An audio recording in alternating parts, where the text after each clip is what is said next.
너 용서는 절대 없다. 어머니, 여기 지금 당장 서명하세요. 지금이요. 식탁 위에 놓인 건 요양원 계약서였습니다. 며느리는 망설임이 없었습니다. 볼펜을 쥔 손도 말투도 너무나 단호했습니다. 그날 영자네 집에서는 도대체 무슨 일이 벌어지고 있었던 걸까요? 지금부터 그 이야기를 들려드리겠습니다. 어디서 듣고 계신가요? 응원의 댓글은 큰 힘이 됩니다. 오늘도 행운 가득한 하루 보내시고 구독과 좋아요는 이야기를 이어가는 데 큰 힘이 됩니다.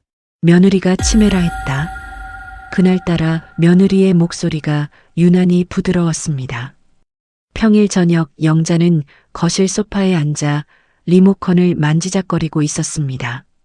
텔레비전 화면에는 저녁 뉴스가 흘러나오고 있었지만 귀에 들어오지 않았어요. 오후 내내 왼쪽 무릎이 욱신거렸고 날이 흐려질 때마다 찾아오는 그 통증은 73세 몸이 보내는 익숙한 신호였습니다. 현관문이 열리는 소리가 났습니다. 며느리가 양손 가득 비닐봉지를 들고 들어왔습니다. 퇴근 후 장을 보고 온 모양이었어요. 영자는 고개만 살짝 돌려 며느리를 바라보았습니다. 유진은 신발을 가지런히 벗고 봉지를 내려놓더니 곧장 소파 쪽으로 걸어왔습니다. 어머니, 오늘 하루 어떠셨어요? 목소리가 달랐습니다. 평소 며느리는 인사를 건네더라도 짧고 사무적이었습니다. 다녀왔습니다. 혹은 고개만 까딱하는 정도였죠. 그런 며느리가 소파 옆에 쪼그려 앉아 영자의 손을 잡았습니다. 손가락 끝이 차가웠지만 쥐는 힘은 의외로 부드러웠어요. 무릎은 좀 괜찮으세요? 오늘 비 온다고 해서 걱정했어요. 영자는 며느리의 얼굴을 가만히 들여다보았습니다. 입꼬리가 올라가 있었고 눈도 살짝 웃고 있었습니다. 하지만 눈 밑에 깔린 그림자는 웃음과 어울리지 않았습니다. 뭔가를 준비하고 온 사람 특유의 긴장감이 느껴졌어요. 괜찮아. 늘 그렇잖아. 영자는 짧게 대답하고 시선을 텔레비전으로 돌렸습니다. 며느리가 이렇게 다정한 날은 대체로 부탁할 일이 있거나 아들이 무슨 이야기를 꺼내기 전이었습니다. 7년을 같은 지붕 아래에서 살아온 시어머니의 감각은 그 정도쯤은 알아챌 수 있었죠. 며느리는 부엌으로 가서 장을 정리하기 시작했습니다. 냉장고 문을 여닫는 소리, 비닐봉지가 바스락거리는 소리 사이로 콧노래까지 들려왔습니다. 어머니, 오늘 시장에서 제철 미나리가 있길래 사왔어요. 어머니 미나리 좋아하시잖아요. 영자는 대답 대신 고개만 살짝 끄덕였습니다. 미나리를 좋아하는 건 맞았지만 며느리가 그것을 기억하고 있다는 사실이 낯설었어요. 리모컨을 소파 쿠션 위에 내려놓고 무릎 위에 두 손을 가지런히 올렸습니다. 가슴 한쪽이 미세하게 조여오는 느낌이었습니다. 저녁을 차린 것도 며느리였습니다. 평소에는 간단히 반찬 몇 가지만 꺼내놓던 사람이 이날은 된장찌개까지 직접 끓였습니다. 식탁 위에 나란히 놓인 그릇들이 정갈했고 영자의 자리에만 숟가락이 먼저 놓여 있었습니다. 어머니, 진지 드세요. 두부도 넣고 애호박도 넣어서 끓였어요. 요즘 입맛이 없으실까봐 신경 썼거든요. 영자는 식탁에 앉으며 며느리의 손끝을 보았습니다. 손톱이 짧게 다듬어져 있었고 손등에는 설거지를 자주 한 흔적이 남아 있었습니다. 그 손이 국그릇을 밀어주는 동작이 너무 자연스러워서 오히려 어색했습니다. 아들 선우가 들어온 것은 저녁 8시쯤이었습니다. 넥타이를 풀며 식탁에 앉은 선우는 밥을 한 숟가락 뜬 뒤 영자를 힐끗 보았습니다. 눈빛이 아내 쪽으로 잠깐 갔다가 돌아왔죠. 영자는 그 시선의 흐름을 놓치지 않았습니다. 엄마, 요즘 몸 어때? 잠은 잘 주무셔? 선우의 질문은 아무렇지도 않은 척 던져졌지만 타이밍이 이상했습니다. 며느리가 식탁을 정리하며 자리를 비우자마자 정확히 그 순간에 물어온 것이었어요. 영자는 숟가락을 내려놓지 않고 대답했습니다. 잘 자. 왜? 아니, 그냥. 요즘 뉴스에서 건강검진 이야기 나오길래 회사 선배도 부모님 모시고 종합검진 다녀왔다고 하더라고. 선우는 국을 한 모금 떠먹고 말을 이었습니다. 엄마 나이쯤 되면 기억력 검사도 한번 해보는 게 좋대. 치매 같은 거 미리 체크하면 예방이 된다고. 치매. 그 단어가 식탁 위에 떨어지는 순간 영자의 숟가락이 멈추었습니다. 손등에 미세한 떨림이 지나갔지만 얼굴에는 아무 변화도 드러내지 않았습니다. 치매는 무슨, 나 아직 멀쩡해. 아, 그런 뜻이 아니라 그냥 예방 차원에서 미리미리 챙기는 게 효도라잖아. 선우는 어색하게 웃으며 밥을 떠먹었습니다. 부엌에서 설거지를 하던 며느리가 뒤돌아보며 자연스럽게 끼어들었어요. 맞아요, 어머니. 요즘은 60 넘으면 다들 한 번씩 해보시잖아요. 저희 친정 어머니도 작년에 하셨거든요. 괜히 미루시다가 나중에 후회하시는 분들 많다고 하더라고요. 며느리의 말투는 조심스럽지만 또렷했습니다. 마치 여러 번 연습한 문장처럼 리듬이 고르고 막힘이 없었어요. 영자는 고개를 들어 며느리의 등을 바라보았습니다. 설거지를 하는 손이 평소보다 느릿느릿 움직이고 있었습니다.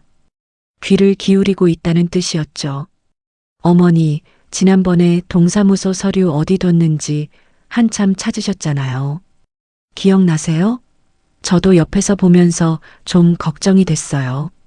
영자의 눈이 미세하게 좁아졌습니다. 동사무소 서류를 찾지 못한 건 사실이었습니다.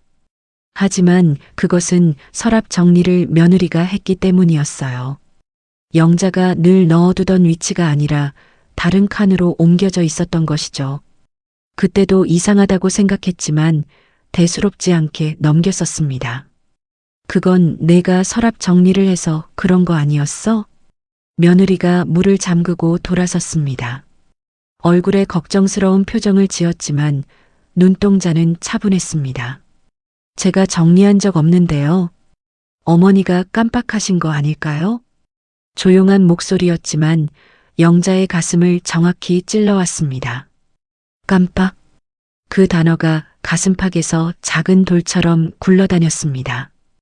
영자는 분명히 기억하고 있었습니다. 며느리가 서랍을 열고 정리하던 그 장면을.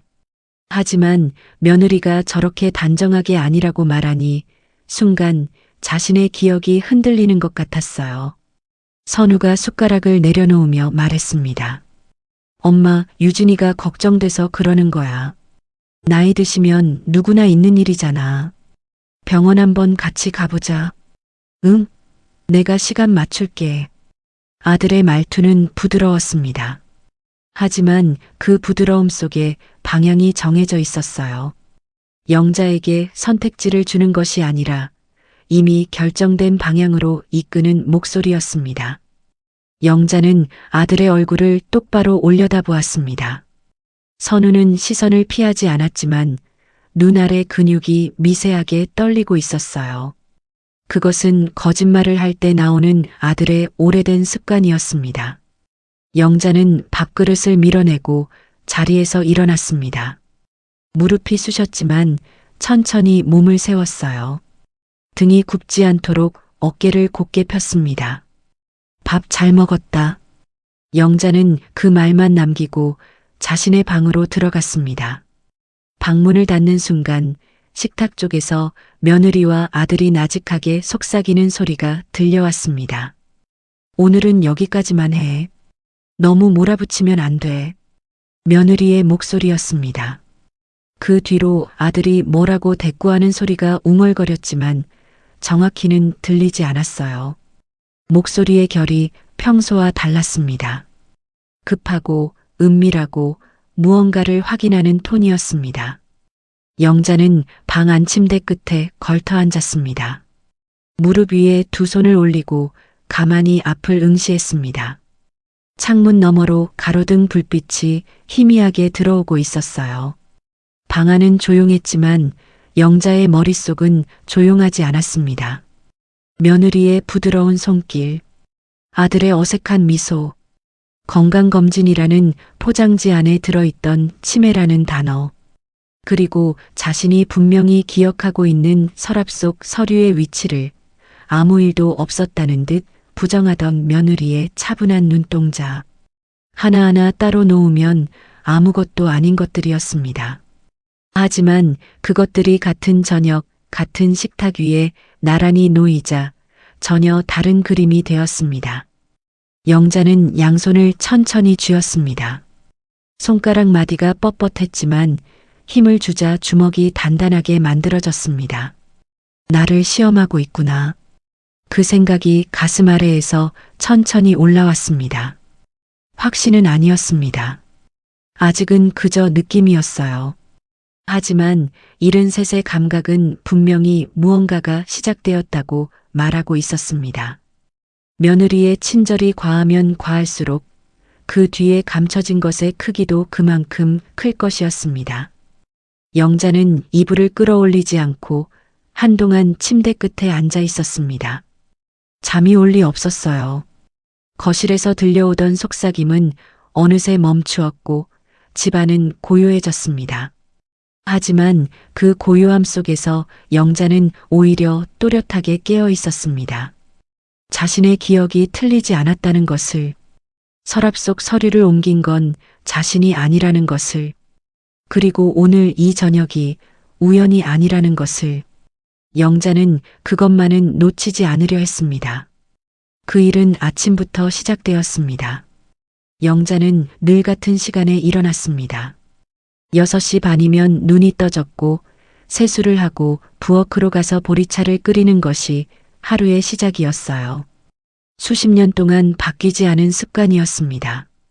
몸이 기억하는 순서대로 움직이면 되었죠. 그런데 그날 아침 보리차 봉지가 없었습니다. 영자는 싱크대 위쪽 찬장 오른편 칸을 열었습니다. 보리차는 늘 그 자리에 있었어요. 하지만 손이 닿는 곳에 있어야 할 봉지가 보이지 않았습니다. 설탕통과 참기름 병만 나란히 서 있었죠.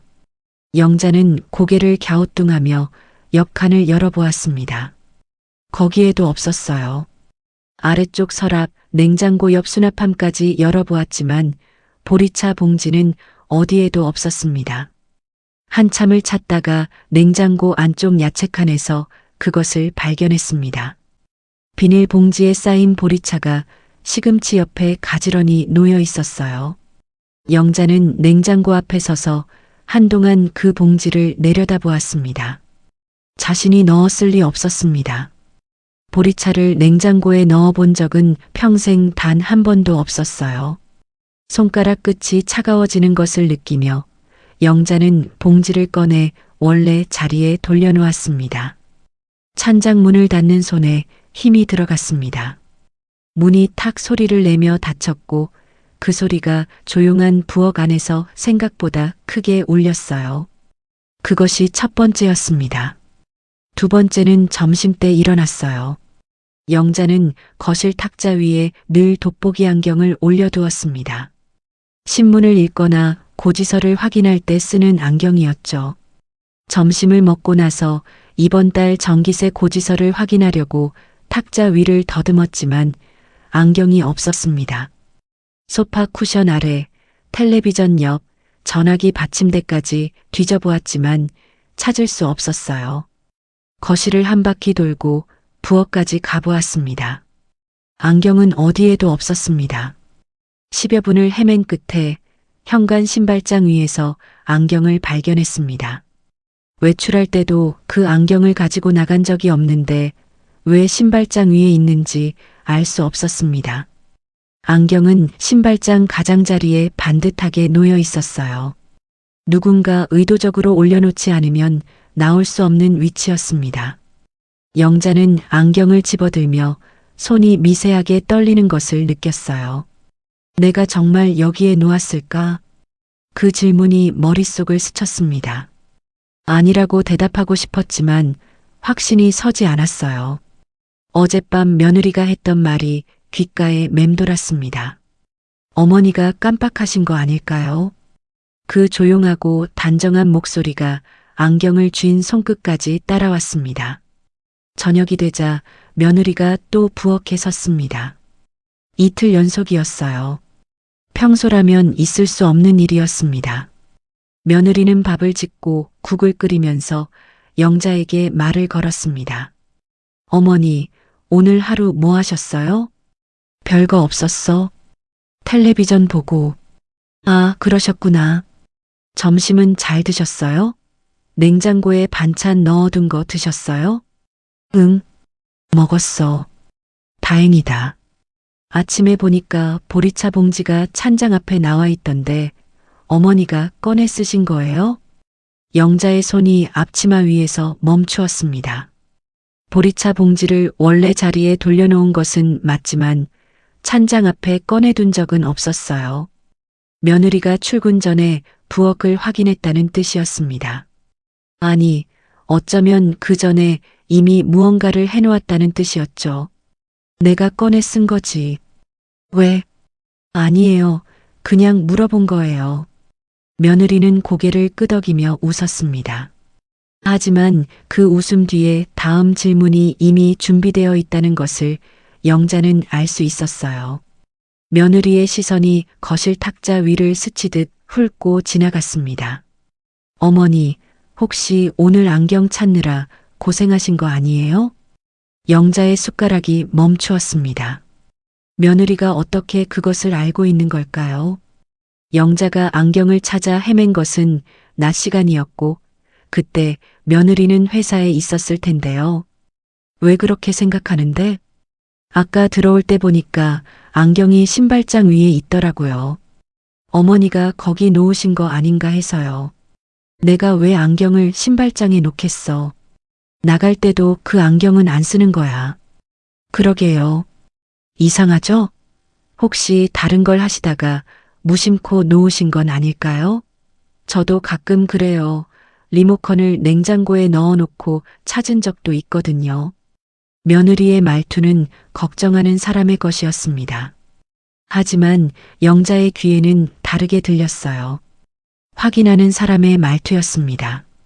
내가 바꿔놓은 것을 당신이 눈치챘는지 아니면 자신의 기억을 의심하기 시작했는지를 확인하는 목소리였습니다. 물론 그것은 영자의 짐작이었습니다. 증거는 없었어요. 하지만 보리차가 냉장고 안에 있었던 것, 안경이 신발장 위에 올라가 있었던 것, 그리고 그것을 며느리가 정확히 알고 있다는 것, 그 세 가지가 한 줄로 이어지자 우연이라고 넘기기 어려웠습니다. 선우가 퇴근하고 돌아온 뒤 식탁에서 다시 그 이야기가 나왔습니다. 며느리가 국을 떠주며 아무렇지 않은 듯 말을 꺼냈어요. 여보, 오늘 어머니가 안경을 한참 찾으셨대요. 선우가 밥을 뜨다 말고 영자를 보았습니다. 엄마, 유진이한테 들었어. 안경을 신발장에 놓으셨다면서? 선우의 말투는 가볍고 농담처럼 들렸지만 그 안에 방향이 있었어요. 나는 거기 놓은 적 없어. 아, 그럴 수도 있지. 근데 요즘 그런 일이 좀 잦아지신 것 같아서. 뭐가 잦아져? 영자의 목소리가 높아졌습니다. 가슴 안쪽에서 열기가 올라왔어요. 선우는 잠깐 말을 멈추고 며느리와 눈을 마주쳤습니다. 짧은 시선이었지만 그 안에서 무언가가 오갔습니다. 신호 같은 것이었죠. 엄마, 화내시는 게 아니라 나이 드시면 기억이 좀 흐려지는 건 자연스러운 거잖아. 아버지 살아계실 때도 가끔 그러셨잖아. 돌아가신 남편을 끌어들이는 순간 영자의 손이 식탁 위에서 꽉 쥐어졌습니다. 남편은 기억이 흐려진 적이 없었어요. 마지막까지 또렷한 사람이었습니다. 아들이 그것을 모를 리 없었죠. 그런데도 그런 말을 한다는 것은 이미 각본이 있다는 뜻이었습니다. 아버지 이야기는 꺼내지 마라. 영자의 목소리가 낮아졌습니다. 화가 날수록 목소리가 낮아지는 것은 영자의 오래된 성격이었어요. 선우의 어깨가 잠깐 움츠러들었지만 곧 며느리가 자연스럽게 분위기를 이어받았습니다. 어머니, 저희가 미리미리 챙겨드리고 싶은 거예요. 검사 한번 받아보시면 마음이 편하실 거예요. 아무 이상 없으시면 저희도 안심이 되고요. 선우가 고개를 끄덕이며 거들었습니다. 맞아, 엄마. 유진이 말이 맞아. 요즘 병원에서 간단하게 해주거든. 1시간이면 끝나. 나는 병원 갈 일 없어. 영자의 대답은 짧았지만 단호했습니다. 며느리가 입술을 살짝 깨물며 아들을 바라보았어요. 선우가 한숨을 내쉬듯 숨을 내뱉으며 말했습니다. 엄마, 우리가 왜 이러겠어. 다 엄마 걱정돼서 그러는 거잖아. 그 말에 영자는 아들의 눈을 똑바로 바라보았습니다. 선우의 눈동자가 미세하게 흔들렸어요. 걱정이 아니었습니다. 그것은 계산이었습니다. 말은 빈틈이 없었습니다. 어디 하나 나무랄 데가 없는 효도하는 며느리와 걱정하는 아들의 완벽한 대사였어요. 하지만 영자는 그 말들을 들으며 식탁 아래에서 자신의 무릎을 꾹 눌렀습니다. 그렇게 하지 않으면 손이 떨리는 것을 들킬 것 같았기 때문이었어요. 영자는 대답하지 않고 자리에서 일어났습니다. 식탁 위에 놓인 밥그릇에는 밥이 반쯤 남아 있었지만 더 이상 한 숟가락도 넘길 수 없었어요. 방으로 돌아와 문을 닫았습니다. 불을 켜지 않았어요. 어두운 방 안에 서서 창문 쪽을 바라보았습니다. 가로등 불빛이 커튼 사이로 가늘게 들어오고 있었습니다. 손을 들어 이마를 짚었습니다. 이마가 뜨거웠어요. 열이 오른 것이 아니라 감정이 끓어오르고 있었습니다. 분노와 수치심이 동시에 치밀었습니다. 나를 치매 환자로 만들려 하고 있구나. 그 생각이 선명해질수록 다리에서 힘이 빠졌어요. 하지만 그보다 더 무서운 것이 있었습니다. 보리차를 냉장고에 넣은 적이 없다고, 안경을 신발장 위에 올린 적이 없다고 스스로에게 말하면서도 마음 한쪽에서 작은 목소리가 올라왔습니다. 정말 내가 안 한 거 맞아? 그 목소리가 가장 무서웠습니다. 며느리의 말도 아들의 압박도 아닌 자기 자신을 의심하는 목소리.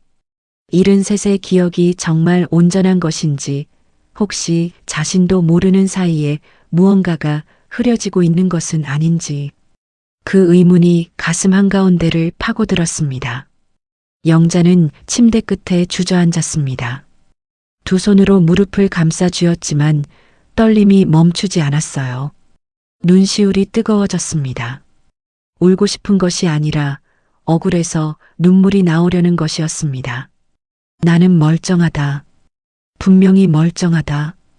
그렇게 속으로 되뇌면서도 목소리로 내뱉지는 못했습니다.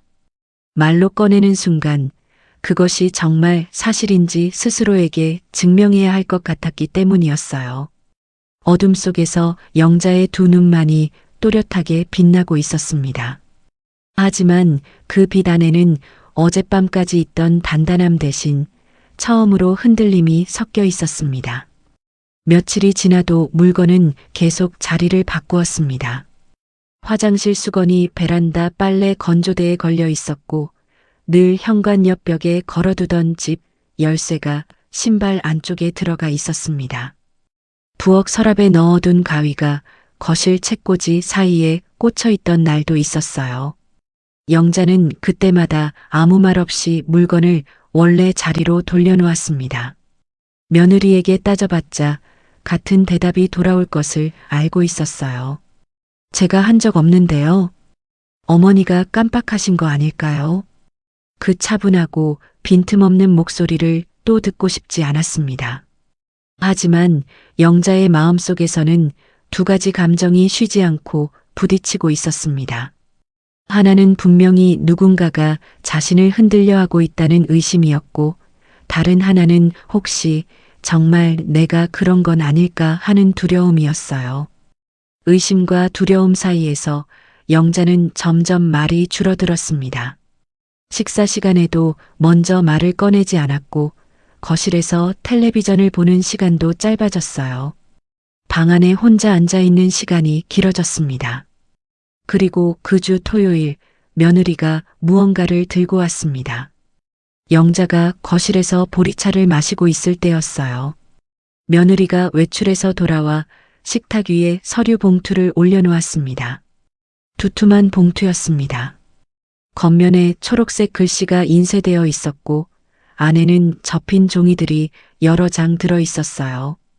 어머니, 잠깐 이야기 좀 드려도 될까요? 며느리의 목소리는 평소보다 한 톤 낮았습니다. 다정함이 아니라 진지함을 담은 목소리였어요. 영자는 찻잔을 내려놓고 며느리를 바라보았습니다. 며느리의 눈이 평소와 달리 똑바로 영자를 향해 있었어요. 피하지 않는 시선이었습니다. 뭔데? 요즘 어머니 혼자 집에 계실 때가 많잖아요. 저하고 선우 씨가 둘 다 낮에는 회사에 있으니까 어머니 혼자서 하루 종일 계시는 거잖아요. 영자는 대답하지 않았습니다. 사실이었으니까요. 아들 부부가 출근하면 아침부터 저녁까지 혼자였습니다. 하지만 그것은 결혼 후 7년 동안 줄곧 그래왔던 일이었어요. 갑자기 문제가 될 이유가 전혀 없었습니다. 요즘 보면 어머니가 물건을 자꾸 엉뚱한 데 놓으시잖아요. 보리차도 그렇고 안경도 그렇고. 며느리가 봉투 안에서 종이를 꺼냈습니다. 접힌 종이를 펴자 깔끔하게 인쇄된 안내서가 나타났어요. 맨 위에 요양원이라는 글자가 선명하게 찍혀 있었습니다. 그 아래에 시설 사진이 여러 장 실려 있었고 입소 안내, 생활 프로그램, 비용 안내라는 항목이 줄지어 적혀 있었어요. 영자의 시선이 그 종이 위에 멈추었습니다. 손에 들고 있던 찻잔이 미세하게 흔들렸지만 표정은 바꾸지 않았습니다. 안내서에 실린 사진 속에서 흰 머리의 노인들이 밝은 표정으로 앉아 있었어요. 깨끗한 복도, 화분이 놓인 창가, 간호사의 미소.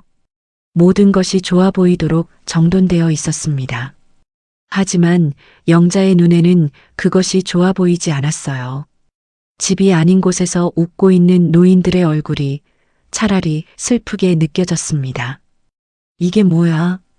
어머니, 오해하지 마세요. 당장 어디를 보내드리겠다는 게 아니에요. 며느리는 의자를 당겨 영자 맞은편에 앉았습니다. 두 손을 식탁 위에 가지런히 올리고 영자의 눈을 마주보며 말을 이었어요. 요즘 좋은 데가 많더라고요. 혼자 계시는 어르신들이 낮에 가서 프로그램도 하고 건강관리도 받으시고 그냥 참고로 알아본 거예요. 나는 혼자서도 잘 지내. 저도 알아요. 근데 어머니 혼자 계시다가 무릎이 아파서 못 일어나시면 어떡해요? 우리가 옆에 없을 때 넘어지시기라도 하면 어떡하냐고요. 며느리의 목소리에 힘이 실렸습니다. 걱정이라기보다는 설득의 힘이었어요. 미리 준비해온 논리의 순서대로 말을 풀어놓는 사람의 목소리였습니다. 어머니 혼자서는 위험해요. 저희도 하루 종일 신경이 쓰여서 일이 손에 안 잡혀요. 위험하다. 그 단어가 영자의 귀에 박혔습니다. 혼자서는 위험하다.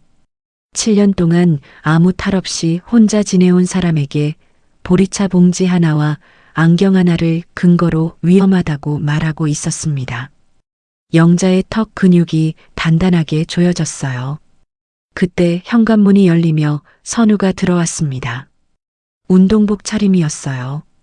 주말 아침에 달리기를 하고 온 모양이었습니다. 선우는 현관에서 신발을 벗다가 식탁 위에 펼쳐진 서류를 보았습니다. 잠깐 시선이 멈추었지만 놀라는 기색은 없었어요. 뭐야, 무슨 이야기 중이야? 어머니한테 요양원 이야기 좀 드리고 있었어요. 선우가 물을 한 잔 따라 마시며 식탁 옆에 서 있었습니다. 앉지 않았어요. 적당한 거리를 유지한 채 상황을 지켜보는 자세였습니다. 영자는 아들의 그 태도를 놓치지 않았어요. 반대도 찬성도 하지 않는 위치. 며느리가 말을 꺼내고 자신은 한 발짝 뒤에 서서 흐름을 따라가는 구도였습니다. 선우야, 너는 어떻게 생각하는 거야? 영자가 아들에게 직접 물었습니다. 선우는 물컵을 내려놓고 잠시 뜸을 들였어요. 고개를 살짝 기울이며 입을 열었습니다. 나는 뭐 유진이가 알아본 거라 자세히는 모르겠는데, 근데 요즘은 그런 데가 좋다고 하더라고. 꼭 보내드린다는 게 아니라 그냥 선택지 중 하나로 생각해 보자는 거지. 선택지. 그 말이 영자의 가슴을 눌렀습니다. 자식이 부모에게 요양원을 선택지라고 말하는 순간 그것은 이미 결정의 절반이 끝났다는 뜻이었어요. 영자는 아들의 얼굴을 바라보며 입술을 꽉 다물었습니다. 며느리가 안내서를 한 장 더 꺼내 식탁 위에 펼쳤습니다. 비용 안내 페이지였어요. 월 이용료와 보증금, 추가 서비스 비용이 항목별로 정리되어 있었습니다. 여기가 시설도 깨끗하고 의료진도 상주하고 있대요. 어머니 무릎 치료도 같이 받으실 수 있고요. 제가 직접 방문해서 둘러보고 왔거든요. 직접 방문했다는 말에 영자의 눈이 커졌습니다. 안내서를 가져온 것만이 아니라 이미 현장까지 다녀왔다는 뜻이었어요. 그러니까 오늘 이 자리에서 처음 꺼낸 이야기가 아니었습니다. 며칠 전부터, 어쩌면 몇 주 전부터 준비해 온 것이었죠. 나는 요양원 안 가. 영자의 목소리가 떨리지 않도록 힘을 주었습니다. 단단하게, 흔들리지 않도록. 어머니, 지금 결정하시라는 게 아니에요. 자료만 한번 보시라는 거예요. 필요 없어. 영자는 식탁 위에 펼쳐진 안내서를 접어 봉투 안에 다시 밀어 넣었습니다. 종이를 접는 손이 거칠었어요. 구겨지는 것도 신경 쓰지 않았습니다. 며느리가 입술을 살짝 깨물며 아들을 바라보았지만 선우는 고개를 살짝 흔들며 더 이상 밀지 말라는 신호를 보냈습니다. 영자는 자리에서 일어나 방으로 들어갔습니다. 문을 닫고 침대에 앉았어요. 무릎 위에 올린 두 손이 떨리고 있었습니다. 이번에는 숨길 수 없었어요. 온몸이 떨렸습니다. 가슴 안쪽이 텅 빈 것처럼 허전했고 동시에 무언가가 꽉 차 있는 것처럼 답답했습니다. 물건의 위치를 바꾸고 기억력을 의심하게 만들고 건강검진을 권하더니 이제는 요양원이었습니다. 하나하나가 따로 놓으면 며느리의 걱정처럼 보이는 것들이었어요. 하지만 순서대로 놓으면 그것은 걱정이 아니었습니다. 계단이었습니다. 한 칸씩 올라가는 계단. 그 계단의 꼭대기에 무엇이 있는지 영자는 아직 알지 못했지만 짐작할 수는 있었어요. 이 집에서 나를 내보내려 하고 있구나. 그 생각이 가슴 한가운데를 뚫고 들어왔습니다. 숨이 막혔어요. 분노도 아니고 슬픔도 아닌 그 두 가지가 뒤엉킨 감정이 목 안쪽까지 차올랐습니다. 영자는 이를 꽉 깨물었습니다. 울지 않으려고, 이 집에서, 이 방에서 소리 없이 무너지지 않으려고. 남편이 살아있었다면 이런 일은 없었을 것입니다. 남편이 곁에 있었다면 아들이 이렇게까지 하지는 못했을 거예요. 하지만 남편은 없었습니다. 그리고 아들은 아내의 손을 잡고 있었습니다. 영자의 손이 아니라 며느리의 손을. 창밖으로 토요일 오후에 햇살이 들어오고 있었습니다. 아파트 단지 안놀이터에서 아이들이 뛰어노는 소리가 희미하게 들려왔어요. 바깥 세상은 평온했습니다. 하지만 이 방 안에서 73세 여자는 처음으로 자신의 자리가 흔들리고 있다는 것을 온몸으로 느끼고 있었습니다. 그로부터 사흘이 지났습니다. 영자는 요양원 이야기가 나온 뒤로 일부러 거실에 오래 앉아 있었어요. 방 안에만 있으면 자기 자신과 싸우게 되었기 때문이었습니다. 혼자 있으면 생각이 꼬리를 물었고 생각이 깊어질수록 손이 떨렸어요. 그 떨림을 며느리에게는 들키고 싶지 않았습니다. 그래서 차라리 거실에 앉아 텔레비전을 켜두는 쪽을 택했어요. 화면을 보는 것이 아니라 소리로 머릿속을 채우는 것이었습니다. 며느리는 그 사흘 동안 요양원 이야기를 다시 꺼내지 않았습니다. 마치 아무 일도 없었다는 듯 평소의 루틴으로 돌아갔어요. 출근하고 퇴근하고 저녁을 차리고 다만 예전보다 영자에게 말을 더 많이 걸었습니다. 오늘 뭐 드셨어요? 텔레비전 뭐 보셨어요? 무릎은 괜찮으세요? 하나하나는 다정한 질문이었지만 영자의 귀에는 확인처럼 들렸어요. 기억력이 괜찮은지, 판단력이 흐려지고 있는지를 체크하는 질문처럼요. 그 사흘째 되는 저녁이었습니다. 아들 선우가 평소보다 일찍 들어왔습니다. 6시 반쯤이었어요. 넥타이를 매고 있었지만 양복 재킷은 이미 벗은 상태였습니다. 며느리도 거의 동시에 문을 열고 들어왔어요. 두 사람이 같은 시간에 들어오는 일은 드물었습니다. 영자는 소파에 앉은 채 두 사람의 움직임을 가만히 지켜보았어요. 며느리가 부엌으로 가지 않고 곧장 식탁 쪽에 앉았습니다. 손에 검은색 서류 가방을 들고 있었어요. 평소 출퇴근 때 쓰는 것과는 다른 가죽으로 된 얇은 가방이었습니다. 선우도 식탁 맞은편에 앉았어요. 두 사람이 동시에 자리를 잡는 모양이 마치 면접관처럼 보였습니다. 영자는 그 풍경을 소파에서 가만히 바라보며 속으로 숨을 한번 깊이 들이마셨어요. 어머니, 잠깐 앉으실 수 있으세요? 며느리의 목소리는 차분했습니다. 영자는 소파에서 일어나 식탁으로 걸어갔어요. 무릎이 쑤셨지만 천천히 의자를 당겨 앉았습니다. 식탁 위에 며느리의 검은 가방이 놓여 있었고 영자는 그 가방을 내려다보며 가슴이 조여오는 것을 느꼈어요. 뭔데? 어머니, 저번에 말씀드렸던 거 기억하시죠?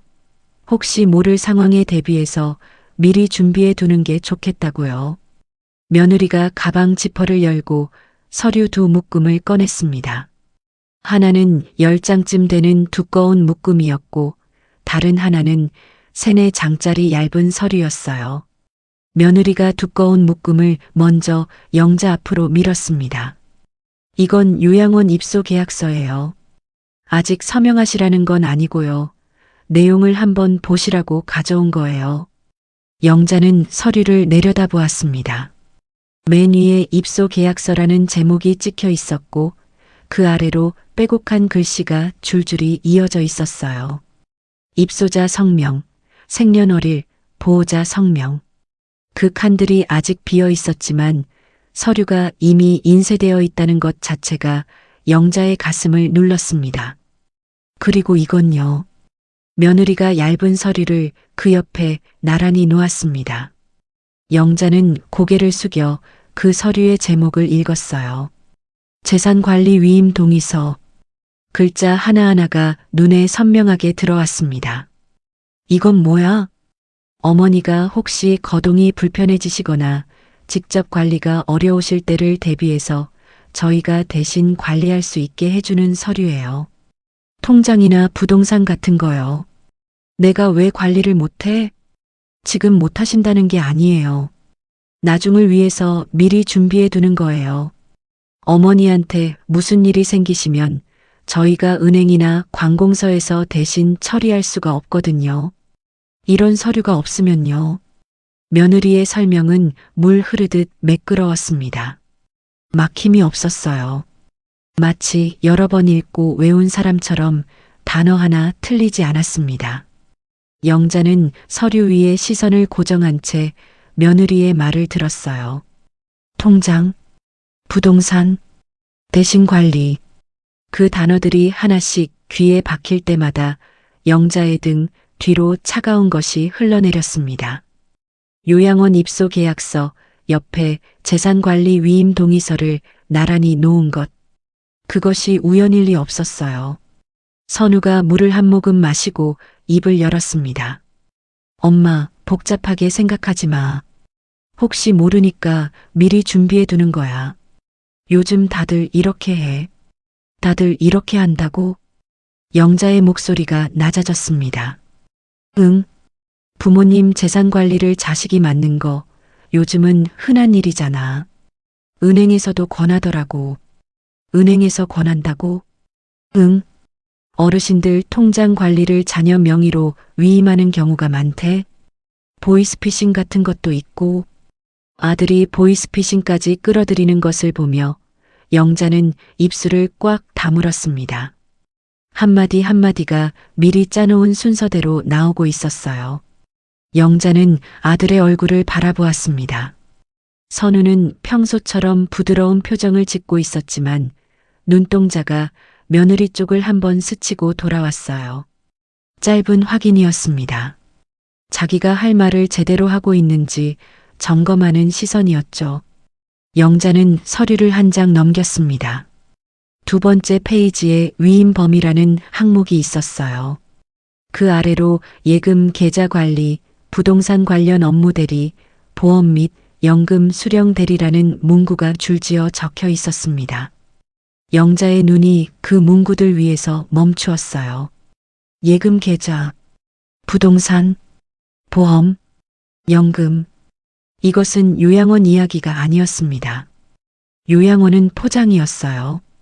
진짜 목적은 이 서류, 이 한 장에 들어 있었습니다. 영자의 손가락 끝이 차가워졌어요. 심장이 빠르게 뛰기 시작했지만 얼굴에는 아무 표정도 드러내지 않았습니다. 어머니, 부담스러우시면 천천히 읽어보세요. 급한 건 아니니까요. 며느리가 부드럽게 웃으며 말했습니다. 하지만 서류를 가져온 것 자체가 이미 급하다는 뜻이었어요. 천천히라는 말은 오늘 당장이 아니라 며칠 안에라는 뜻이었습니다. 서명은 여기 하시면 돼요. 어머니 이름하고 날짜만 쓰시면 되는 거예요. 며느리가 서류 마지막 페이지를 펴서 보여주었습니다. 서명란 옆에 이미 볼펜이 한 자루 놓여 있었어요. 파란색 볼펜이었습니다. 영자는 그 볼펜을 보는 순간 입안이 바짝 말랐습니다. 준비가 되어 있었습니다. 모든 것이, 서류도 볼펜도 이 자리에 두 사람이 동시에 앉은 것도 처음부터 오늘을 위해 설계된 저녁이었어요. 오늘은 안 할게. 영자는 서류를 다시 덮었습니다. 손이 떨리지 않도록 천천히 그리고 단호하게 종이를 밀어냈어요. 어머니, 그냥 한번 읽어만 보시라니까요. 읽었어. 읽을 만큼 읽었어. 선우가 조심스럽게 입을 열었습니다. 엄마, 서류 가져가서 천천히 보시면 돼. 급한 거 아니니까. 급하지 않으면 왜 볼펜까지 가져왔어? 영자의 말에 식탁 위에 짧은 침묵이 내려앉았습니다. 며느리의 입술이 미세하게 움찔했어요. 선우가 헛기침을 하며 고개를 돌렸습니다. 영자는 자리에서 일어났습니다. 두 다리가 무거웠지만 흔들리지 않았어요. 며느리와 아들이 서로를 바라보는 것이 등 뒤로 느껴졌습니다. 하지만 영자는 돌아보지 않았어요. 방으로 들어가 문을 닫았습니다. 침대에 앉지 않고 서서 창문을 바라보았어요. 가슴이 세차게 뛰고 있었습니다. 손바닥에 땀이 배어 있었어요. 요양원 입소 계약서와 재산관리 위임 동의서, 두 서류가 나란히 놓인 그 장면이 눈앞에서 떠나지 않았습니다. 며느리의 매끄러운 설명, 아들의 맞장구, 마지막 페이지에 미리 놓여있던 파란색 볼펜. 그 순간 영자의 머릿속에서 무언가가 딸깍 소리를 내며 맞물렸습니다. 이것은 걱정이 아니었습니다. 처음부터 걱정이었던 적이 없었어요. 물건을 옮기고 기억을 의심하게 만들고 요양원을 꺼내고 그리고 오늘 서류를 내밀었습니다. 하나의 줄기로 이어진 것이었어요. 그 줄기의 끝에 있는 것은 영자의 이름이 아니라 영자의 재산이었습니다. 의심이 아니었습니다. 이제는 확신이었어요. 재산관리 위임 동의서. 그 서류의 제목이 눈앞에서 선명하게 떠올랐습니다. 영자는 창문에 비친 자신의 얼굴을 보았습니다. 주름진 얼굴 위로 가로등 빛이 희미하게 번지고 있었어요. 눈이 붉어져 있었지만 눈물은 흐르지 않았습니다. 울 시간이 아니었어요. 지금은 울 때가 아니었습니다. 두 손을 천천히 쥐었습니다. 이번에는 떨리지 않았습니다. 그날 밤 영자는 잠에서 깨어났습니다. 새벽 1시가 넘은 시각이었어요. 꿈을 꾸다 깬 것은 아니었습니다. 잠이 얕았어요. 며칠째 그랬습니다. 재산관리 위임 동의서를 본 뒤로 영자는 깊이 잠든 적이 없었어요. 눈을 감아도 서류 위에 적혀 있던 글자들이 눈꺼풀 안쪽에 떠올랐습니다. 예금 계좌 관리, 부동산 관련 업무 대리. 그 단어들이 어둠 속에서 반짝이듯 떠다녔어요. 화장실에 가려고 방문을 열었는데 거실 쪽에서 불빛이 새어나오고 있었습니다. 텔레비전이 아닌 식탁 위 조명이었어요. 영자는 문 앞에서 멈추었습니다. 거실에서 나직한 목소리가 들려왔기 때문이었습니다. 며느리와 아들이었습니다. 두 사람은 식탁에 마주 앉아 무언가를 이야기하고 있었어요. 목소리가 낮았습니다. 속삭이는 것은 아니었지만 분명히 누군가에게 들리지 않으려는 톤이었어요. 영자는 방문을 살짝만 열어둔 채 어두운 복도에 서서 귀를 기울였습니다. 심장이 빠르게 뛰기 시작했어요. 서류는 준비해 놨으니까 서명만 받으면 돼. 며느리의 목소리였습니다. 평소 영자 앞에서 쓰는 부드러운 톤이 아니었어요. 짧고 정확하고 사무적이었습니다. 근데 엄마가 안 하겠다잖아. 볼펜 이야기까지 하시던데. 선우의 목소리였어요. 불안한 기색이 묻어 있었습니다. 며느리가 한숨을 짧게 내쉬더니 말을 이었습니다. 그러니까 지금 중요한 게 뭐냐면 어머니의 판단 능력이 흐려지고 있다는 걸 주변에서 인정받는 거야. 판단 능력? 영자의 손이 문틀 위에서 멈추었습니다. 손가락 끝이 차가워졌어요. 병원에서 검사를 받으시게 해야 해. 기억력 검사에서 점수가 낮게 나오면 그때 후견인 신청을 넣는 거야. 후견인? 응. 성년 후견인. 그게 인정되면 어머니 명의로 된 재산을 우리가 관리할 수 있어. 통장도 건물도. 선우가 잠시 말이 없었습니다. 영자는 복도에 선 채 숨을 참고 있었어요. 다리가 떨렸지만 소리를 낼 수 없었습니다. 그게 되겠어? 엄마가 진짜 치매도 아닌데. 진짜 치매인지 아닌지는 중요하지 않아. 판단 능력만 인정받으면 다 우리 거야. 그 한마디가 영자의 귓속에서 터졌습니다. 판단 능력만 인정받으면 다 우리 거야. 그 문장이 머릿속에서 반복되었어요. 한 번, 두 번, 세 번. 반복될수록 문장의 의미가 선명해졌습니다. 며느리가 말하는 것은 걱정이 아니었어요. 계획이었습니다. 영자는 방으로 돌아가려다 멈추었습니다. 손이 무의식적으로 잠옷 주머니를 더듬었어요. 주머니 안에 휴대전화가 있었습니다. 밤에 화장실 갈 때 습관처럼 넣어 다니는 오래된 폴더폰이었어요. 영자는 전화기를 꺼내 버튼을 눌렀습니다. 화면이 희미하게 켜졌어요. 녹음. 그 글자가 화면 안에 있었습니다. 영자는 떨리는 손으로 녹음 버튼을 눌렀어요. 작은 빨간 불이 깜빡이기 시작했습니다. 영자는 전화기를 손에 쥔 채 방문 틈새에 바짝 다가섰습니다. 복도 바닥이 차가웠어요.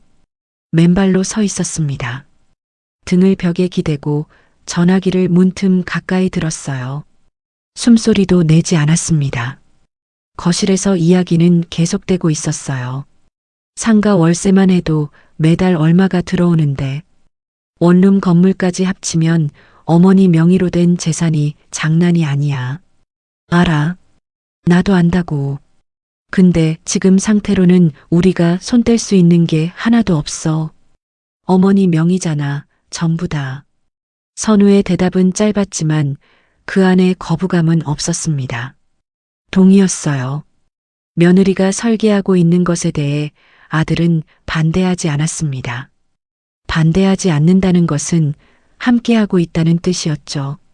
요양원 입소가 먼저야. 일단 입소시키고 후견인 심판 청구하면 돼. 의사소견서만 있으면 법원에서도 인정해 줄 거야. 의사소견서는? 그건 내가 알아볼게. 기억력 검사 결과가 나오면 소견서 받는 건 어렵지 않아. 며느리의 목소리에는 흔들림이 없었습니다. 한치의 망설임도 없이 단계를 설명하고 있었어요. 요양원 입소, 후견인 심판 청구, 의사소견서. 그 순서를 이미 머릿속에 완성해 놓은 사람의 말투였습니다. 선우가 물을 마시는 소리가 들렸습니다. 잠시 침묵이 흘렀어요. 근데 유진아, 엄마가 눈치채면 어떡해? 눈치 못 채. 어머니는 이미 자기 기억을 의심하고 계시잖아. 보리차 봉지 그거 하나로도 충분했어. 며느리가 웃었습니다. 짧고 낮은 웃음이었어요. 그 웃음소리가 복도까지 흘러왔습니다. 영자의 눈이 어둠 속에서 크게 떠졌어요. 보리차 봉지. 그것은 며느리가 한 것이었습니다. 영자의 기억이 맞았어요. 처음부터 모든 것이 며느리의 손에서 시작된 것이었습니다. 영자는 전화기의 녹음 버튼을 확인했습니다. 빨간 불이 여전히 깜빡이고 있었어요. 녹음은 계속되고 있었습니다. 며느리가 의자에서 일어서는 소리가 났습니다. 오늘은 여기까지 하자. 내일 어머니한테 다시 검사 이야기 꺼낼게. 알겠어. 식탁 조명이 꺼지는 소리가 들렸어요. 두 사람이 안방으로 들어가는 발소리가 멀어졌습니다. 영자는 그제야 숨을 내쉬었어요. 한동안 참고 있었다는 것을 그제서야 깨달았습니다. 영자는 방 안으로 돌아와 문을 조용히 닫았습니다. 발소리가 나지 않도록 맨발로 천천히 걸었어요. 침대 위에 앉아 전화기 화면을 바라보았습니다. 녹음 시간이 찍혀 있었어요. 7분 42초. 영자는 녹음을 멈추고 전화기를 무릎 위에 올려놓았습니다. 손이 떨리고 있었어요. 하지만 이번의 떨림은 두려움이 아니었습니다. 수치심이 먼저 왔습니다. 며느리 앞에서 자신의 기억을 의심했던 순간들이 하나씩 떠올랐어요. 보리차 봉지를 냉장고에서 꺼내며 내가 정말 여기 넣었을까 하고 흔들렸던 그 순간, 안경을 신발장 위에서 발견하고 손이 떨렸던 그 순간, 밤마다 침대 끝에 앉아 나는 멀쩡하다, 분명히 멀쩡하다 하고 되뇌었던 그 시간들, 스스로를 의심했습니다. 73된 자신의 머리가 흐려지고 있는 것이 아닐까, 정말 치매가 시작된 것은 아닐까? 그렇게 무너져 내렸던 밤들이 부끄러웠어요. 전부 며느리가 만든 것이었습니다. 보리차를 냉장고에 넣은 것도, 안경을 신발장에 올린 것도, 서랍 속 서류를 옮긴 것도 처음부터 끝까지 며느리의 손이었어요. 그 사실을 확인한 순간 수치심이 뱃속 깊은 곳에서 다른 것으로 바뀌기 시작했습니다. 하지만 수치심은 오래가지 않았어요. 그 아래에서 다른 감정이 솟아올랐습니다. 뜨겁고 단단한 것이었어요. 분노였습니다. 가슴 안쪽에서 불씨처럼 피어올라 온몸으로 번지는 열기였습니다. 자신을 치매 환자로 만들려 했습니다. 물건을 옮기고 기억을 흔들고 요양원을 꺼내고 서류를 내밀었어요. 그 모든 것의 끝에 있는 것은 자신의 재산이었습니다. 상가 월세, 원룸 건물, 통장.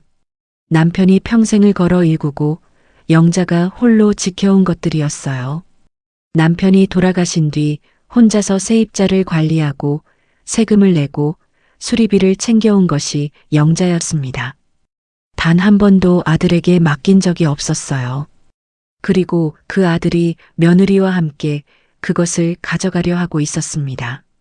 반대 한 번 하지 않고 알아, 나도 안다고.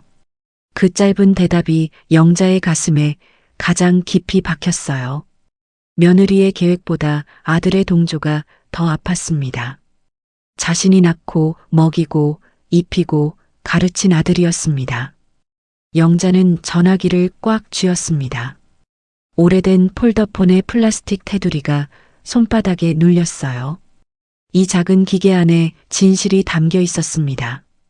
며느리의 계획, 아들의 동의, 그리고 영자의 기억이 처음부터 틀리지 않았다는 증거가.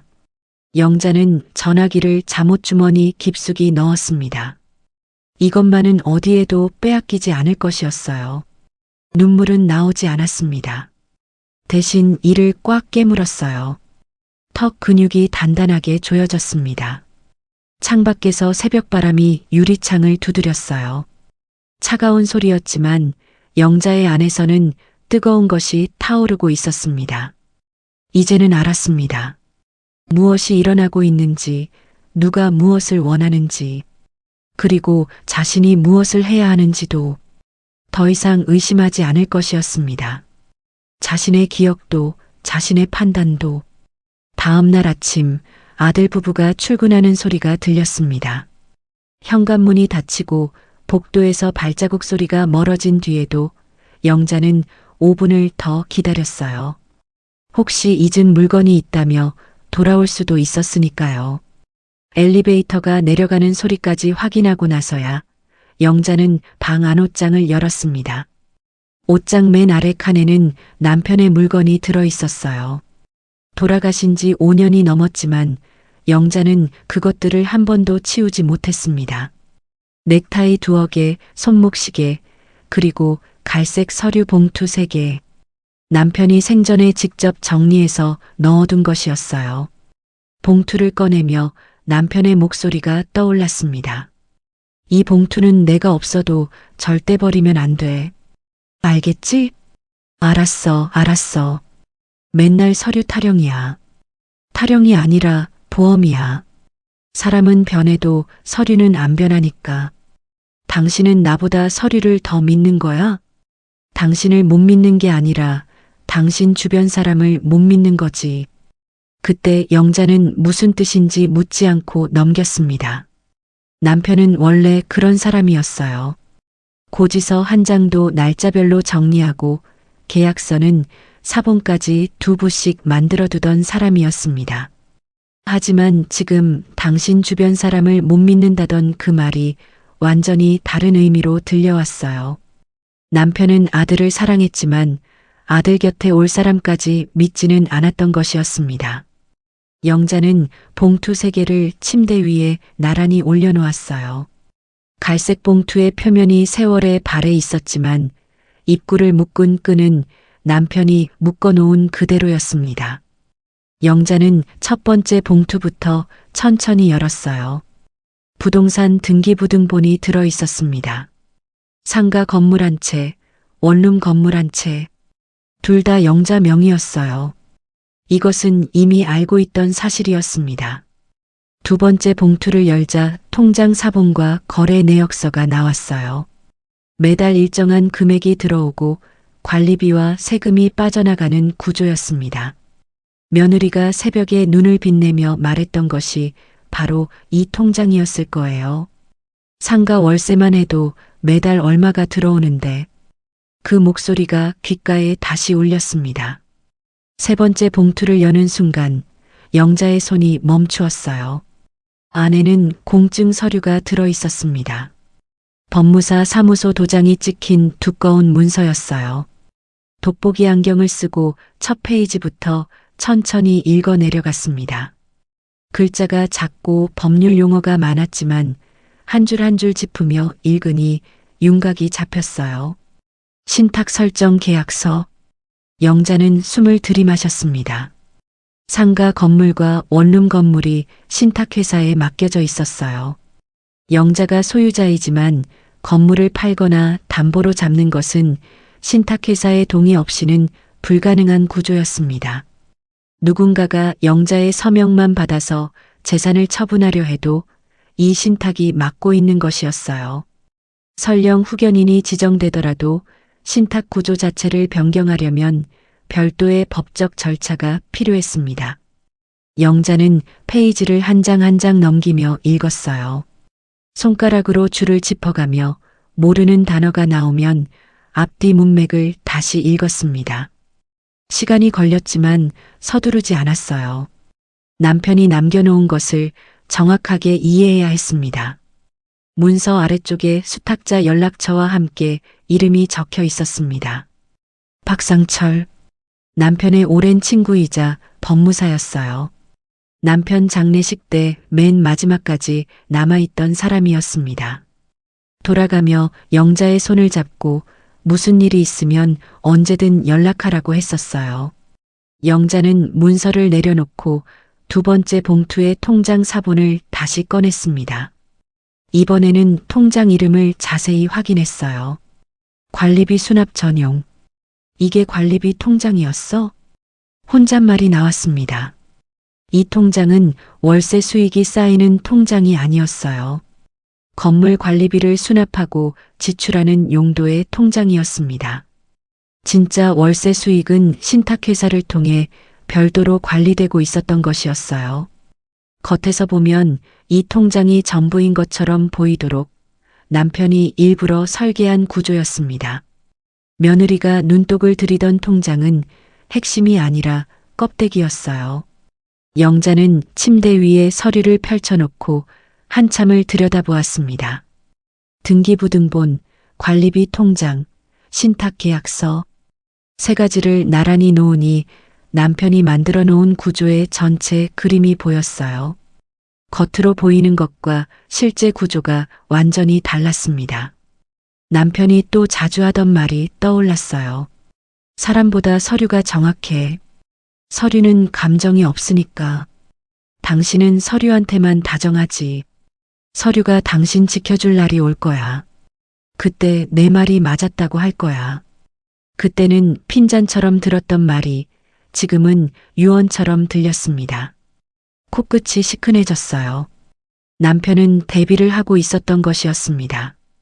자신이 먼저 떠난 뒤 누군가가 영자의 것을 건드릴 때를 위해 서리로 벽을 쌓아놓은 것이었어요. 그 누군가가 자기 아들일 수도 있다는 것까지 남편은 생각했던 것일까요? 그 질문이 가슴을 아프게 눌렀습니다. 영자는 눈을 질끈 감았다 떴어요. 울 시간이 아니었습니다. 서류를 봉투에 다시 넣고 옷장 깊숙이 밀어 넣었습니다. 이전과 같은 위치, 같은 순서로 며느리가 이 봉투를 발견하면 안 되었어요. 영자는 폴더폰을 꺼내 신탁 서류에 적혀 있던 번호를 천천히 눌렀습니다. 손가락이 버튼 위에서 잠깐 멈추었지만 이내 마지막 숫자까지 눌렀어요. 신호음이 3번 울린 뒤 상대방이 받았습니다. 여보세요? 낮고 굵은 목소리였어요. 남편과 같은 또래의 목소리였습니다. 상철 씨, 저 김영자예요. 종호 씨 아내. 전화기 너머에서 짧은 침묵이 흘렀습니다. 그리고 낮은 한숨 같은 소리가 들렸어요. 아, 형수님. 오래간만이네요. 연락 오실 줄 알았습니다. 연락 오실 줄 알았다. 영자는 그 말에 전화기를 쥔 손에 힘을 주었어요. 무슨 뜻이에요? 형수님, 종호 형이 저한테 부탁한 게 있어요. 전화로 할 이야기는 아닌데 만나서 말씀드리는 게 좋겠습니다. 급한 일이에요. 내일 오전에 가도 될까요? 그럼요. 사무실로 오세요. 주소는 그대로예요. 그리고 형수님. 네. 봉투 3개 다 가지고 오세요. 종호 형이 형수님한테 봉투 3개 줬을 거예요. 그걸 어떻게 알아요? 형이 저한테 다 말해뒀어요. 형수님이 연락 올 때를 대비해서 전화가 끊겼습니다. 영자는 폴더폰을 무릎 위에 천천히 내려놓았어요. 상철은 봉투가 3개라는 것을 알고 있었습니다. 남편이 알려준 것이었겠죠. 남편은 서류만 남긴 것이 아니라 그 서류를 설명해 줄 사람까지 준비해 놓은 것이었어요. 5년이 넘도록 연락 한 번 없던 영자를 상철은 기다리고 있었습니다. 손이 떨리지 않았어요. 며칠 전까지 이 침대 끝에 앉아 떨고 있었던 것이 거짓말 같았습니다. 자신의 기억을 의심하고 나는 멀쩡하다고 되뇌어야 했던 그 밤들이 먼 일처럼 느껴졌어요. 오늘 이 서류들을 본 순간 영자의 안에서 무언가가 다시 세워졌습니다. 며느리에게 흔들렸던 것이 아니라 잠시 잊고 있었던 것을 되찾은 느낌이었어요. 며느리는 이 서류들의 존재를 모르고 있었습니다. 신탁도, 통장의 진짜 성격도, 상철이라는 사람도, 등기부등본에 적힌 이름과 관리비 통장만 보고 계획을 세운 것이었어요. 빈 껍데기를 보고 전부라고 착각한 것이었습니다. 영자는 창문을 열었어요. 찬 공기가 방 안으로 밀려 들어왔습니다. 얼굴에 바람이 닿자 눈이 맑아지는 느낌이었어요. 아파트 단지 너머로 낮은 산 능선이 보였습니다. 햇살이 능선 위를 비추고 있었어요. 아직 끝난 게 아니야. 당신이 지켜줬으니까. 영자는 아무도 없는 방 안에서 조용히 말했습니다. 당신이라는 말을 꺼내는 순간 목소리가 살짝 떨렸어요. 하지만 금방 다잡았습니다. 지금까지 며느리가 조용히 영자를 흔들었던 것처럼 이번에는 영자가 조용히 움직일 차례였어요. 내일 아침 아들 부부가 출근하면 상철의 사무실로 갈 것이었습니다. 다음 날 오전 영자는 아들 부부가 출근한 뒤 집을 나섰습니다. 갈색 서류 봉투 3개를 검은 청가방에 넣고 가방을 가슴 앞에 꼭 안았어요. 현관문을 잠그는 손에 힘이 들어갔습니다. 이 집에서 몰래 나간다는 사실이 씁쓸했지만 지금은 그래야 할 때였어요. 엘리베이터를 기다리면서 복도를 한번 돌아보았습니다. 아무도 없었어요. 영자는 가방 끈을 꽉 쥐고 엘리베이터에 올랐습니다. 버스를 타고 25분을 갔어요. 창밖으로 익숙한 거리가 지나갔습니다. 남편이 살아있을 때 함께 다니던 길이었어요. 횡단보도 앞 분식집, 모퉁이의 철물점, 오래된 세탁소. 풍경은 거의 그대로였지만 남편의 자리만 비어 있었습니다. 버스 안은 한산했어요.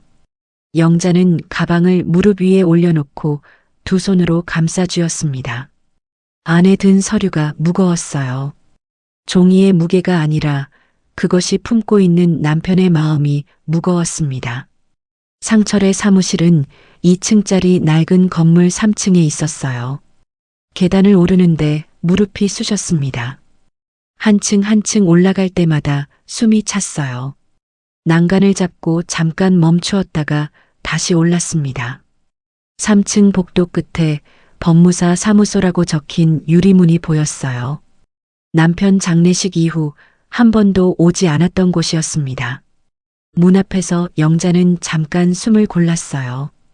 심장이 빠르게 뛰고 있었습니다. 긴장이 아니라 무언가가 시작되려는 느낌이었어요. 영자는 망설이지 않고 문을 밀었습니다.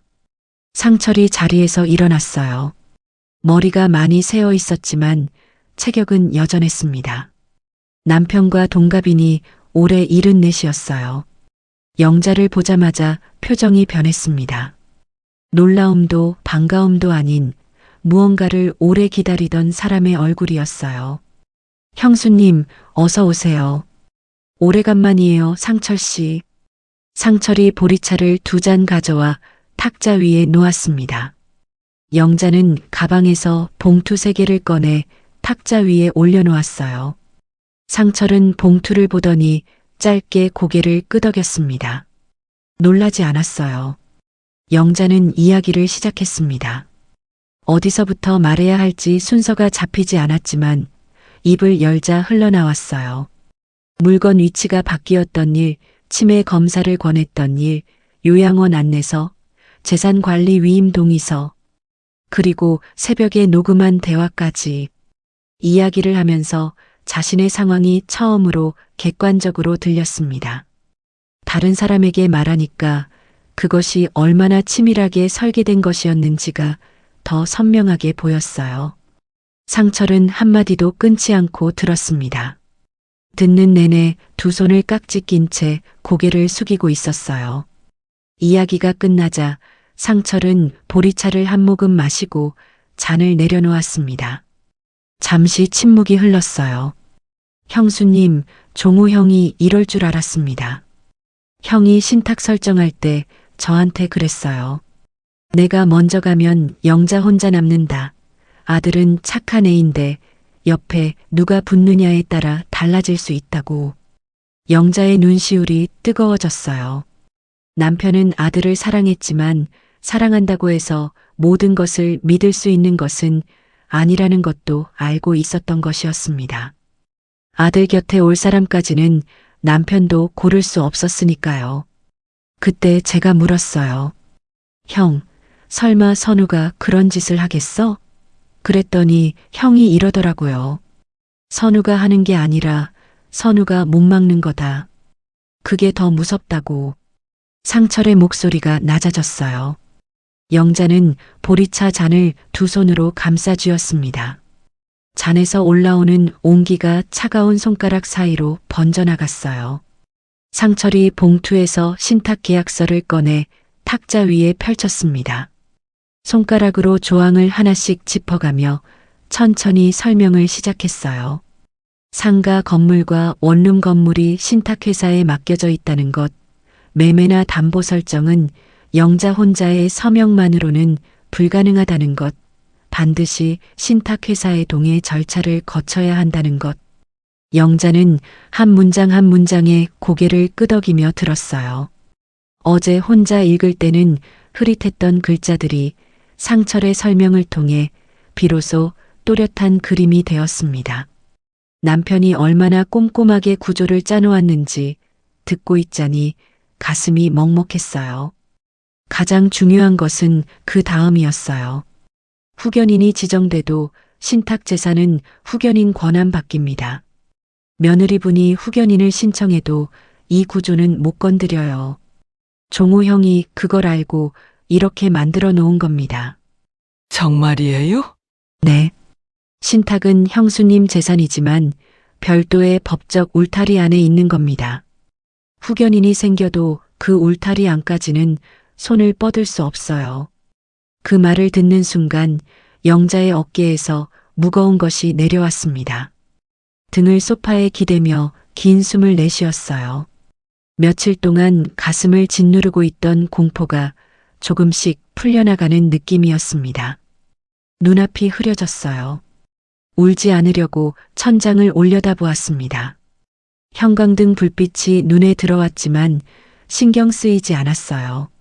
숨을 쉴 수 있다는 것, 그것만으로 충분했습니다. 상철은 이어서 통장 구조도 설명했어요.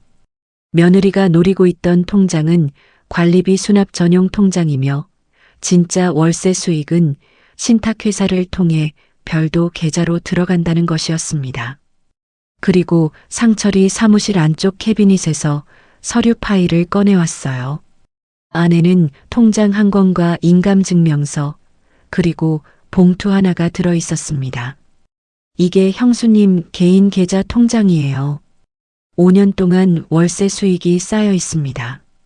영자는 통장을 펼쳐보았어요. 매달 일정한 금액이 입금되어 있었습니다. 5년치가 고스란히 쌓여 있었어요. 남편이 세상을 떠난 뒤에도 이 통장은 쉬지 않고 움직이고 있었던 것이었습니다. 마치 남편이 아직 어딘가에서 영자를 위해 일하고 있는 것처럼요. 통장 위에 찍힌 숫자들이 돋보기 안경 너머로 선명하게 들어왔어요. 그리고 이건 종우 형이 형수님 앞으로 써놓은 편지입니다. 상철이 봉투 하나를 건넸어요. 남편의 글씨가 보였습니다. 네모 반듯하고 단정한 볼펜 글씨. 획 하나하나에 힘이 실려 있었어요. 영자는 봉투를 열지 않고 가슴 가까이 끌어안았습니다. 지금 여기서 읽으면 울 것 같았어요. 울면 멈출 수 없을 것 같았습니다. 남편의 체온이 느껴지는 것 같았어요. 물론 그럴 리 없었지만 종이 위에 남은 볼펜 자국에서 남편의 손끝이 전해지는 것만 같았습니다. 상철이 조용히 당부했어요. 어떤 서류든 서명하면 안 된다는 것, 형수님이 직접 신탁을 해지하시면 남편이 쌓아놓은 벽이 무너진다는 것, 그리고 혼자서 대응하지 말라는 것. 형수님, 제가 아는 변호사가 있습니다. 김다영이라고 젊지만 이쪽으로는 경험이 많아요. 종호 형이 생전에 소개받아둔 사람입니다. 변호사라는 단어가 무겁게 느껴졌어요. 법적 대응은 곧 아들과 맞서겠다는 뜻이었으니까요. 하지만 이미 아들은 며느리와 함께 영자를 향해 서 있었습니다. 영자가 원하든 원하지 않든 맞서야 하는 상황이었어요. 만나볼게요. 상철이 고개를 끄덕였습니다. 영자는 통장과 서류를 가방에 넣고 자리에서 일어났어요. 상철이 사무실 문까지 따라 나왔습니다. 형수님, 종호 형이 마지막으로 한 말이 있어요. 영자는 약한 사람이 아니다. 다만 자기가 강하다는 걸 아직 모를 뿐이다. 그렇게 말했습니다. 영자는 대답하지 못했어요. 입술을 꽉 다물었습니다. 목 안쪽이 뜨거웠지만 삼켰어요. 고개만 한번 끄덕이고 복도로 나왔습니다. 계단을 내려가면서 가방 끈을 꽉 쥐었어요. 안에는 남편이 남긴 것들이 들어 있었습니다. 서류와 통장과 아직 열어보지 못한 편지 한 통. 남편은 떠났지만 남편이 만들어 놓은 것들은 살아서 영자 곁에 있었어요. 버스 정류장에 서서 영자는 먼 곳을 바라보았습니다. 바람이 불어왔어요. 차가웠지만 오히려 머리가 맑아지는 느낌이었습니다. 하늘이 높고 맑았어요. 구름 한 점 없는 파란 하늘이 눈에 들어왔습니다. 며칠 전까지 침대 끝에서 떨고 있던 사람은 이제 없었어요. 자신의 기억을 의심하고 며느리의 말 한마디에 무너지던 사람은 더 이상 없었습니다. 지금 이 정류장에 서 있는 사람은 당하는 사람이 아니라 대응하는 사람이었어요. 이틀 뒤 영자는 상철의 사무실에서 변호사 김다영을 만났습니다. 아들 부부가 출근한 뒤 집을 나섰어요. 이번에도 몰래였습니다. 가방 안에는 서류 봉투와 녹음이 담긴 폴더폰이 들어 있었어요. 버스를 타고 가는 동안 창밖을 바라보며 영자는 자신이 변호사를 만나러 간다는 사실이 낯설었습니다. 평생 법률이라는 것과 상관없이 살아왔어요. 남편이 다 해주었으니까요. 하지만 남편이 없는 지금 영자가 직접 나서야 했습니다. 다영은 30 중반쯤 되어 보이는 여자였어요. 키가 작고 마른 체형이었지만 눈빛이 또렷했습니다. 악수를 청하며 고개를 숙였어요. 차분하지만 힘이 있는 손이었습니다. 상철이 옆에 앉아 상황을 간단히 정리해 주었고 다영은 메모를 하며 들었어요. 녹음 파일을 재생하자 사무실 안이 조용해졌습니다. 판단 능력만 인정받으면 다 우리 거야. 며느리의 목소리가 스피커에서 흘러나올 때 다영의 눈이 가늘어졌어요. 이어서 신탁계약서와 통장 구조를 하나하나 살펴보았습니다. 서류를 넘기는 손이 빨랐지만 꼼꼼했어요. 30분쯤 지나서 다영이 서류를 내려놓고 영자를 바라보았습니다. 어머님, 결론부터 말씀드리면 법적으로 유리한 쪽은 어머님이십니다. 영자는 고개를 끄덕였지만 말은 하지 않았어요. 다영이 말을 이었습니다. 녹음 파일이 핵심입니다. 며느리분이 치매를 이용해 재산을 취하려 했다는 의도가 그대로 담겨 있어요. 그리고 신탁 구조 덕분에 실제로 재산이 넘어갈 위험도 없었고요. 상철이 보리차를 한 모금 마시며 물었어요. 그러면 지금 바로 법적 조치를 할 수 있는 겁니까? 할 수 있지만 저는 지금 바로 하시는 건 권하지 않습니다. 다영의 대답에 영자와 상철이 동시에 고개를 들었어요. 다영이 탁자 위에 두 손을 올리고 차분하게 설명했습니다. 지금 녹음 파일에는 며느리분의 계획이 담겨 있지만 실행된 건 물건 이동과 검사 권유 정도예요. 아직 실질적인 피해가 발생하지 않았습니다. 이 상태에서 법적 대응을 하면 증거가 약하다는 반론이 나올 수 있어요. 그러면 어떻게 해야 하는데요? 영자가 물었어요. 다영이 영자의 눈을 똑바로 보며 말했습니다. 상대가 스스로 의도를 더 드러내게 만들어야 합니다. 감정적으로 맞서시면 안 돼요. 오히려 지금보다 더 약한 척 하셔야 합니다. 약한 척? 영자는 그 말을 가슴속에서 씹었습니다. 며칠 전까지는 정말로 약해져 있었어요. 자신의 기억을 의심하고 밤마다 떨면서 잠들지 못했습니다. 하지만 이제는 달랐어요. 진실을 알고 있었고 서류가 있었고 곁에 사람이 있었습니다. 그 상태에서 다시 약한 척을 해야 한다는 것 쉽지 않을 것이었어요. 다영이 구체적인 전략을 설명했습니다. 영자가 치매 증상이 더 심해진 것처럼 행동하면 며느리와 아들은 서명을 서두를 것이라고 했어요. 서류를 다시 내밀고 서명을 압박하는 순간 그 자리에서 모든 것을 공개하는 것이 가장 효과적이라고 했습니다. 다영은 그 자리에 동석할 수 있도록 준비하겠다고 했어요. 상철도 함께 가겠다고 했습니다. 어머님, 힘드시겠지만 며칠만 버텨주세요. 이번 한 번이면 끝납니다. 영자는 잠시 눈을 감았어요. 며느리 앞에서 다시 흔들리는 척을 해야 한다는 것이 가슴을 눌렀습니다. 며칠 전까지는 진짜로 흔들리고 있었어요. 자신의 기억을 의심하고 밤마다 나는 멀쩡하다고 되뇌어야 했습니다. 그때의 비참함을 연기로 다시 꺼내야 한다는 것이 쉽지 않았어요. 하지만 이것은 당하는 것이 아니었습니다. 선택하는 것이었어요. 할게요. 영자의 대답은 짧았지만 흔들리지 않았어요. 그날 저녁부터 영자의 연기가 시작되었습니다. 집으로 돌아오는 버스 안에서 이미 마음을 다잡았어요. 사무실 문을 나서는 순간부터 영자는 다시 흔들리는 할머니가 되어야 했습니다. 가방 속 서류와 통장은 옷장 깊숙이 숨겨놓았어요.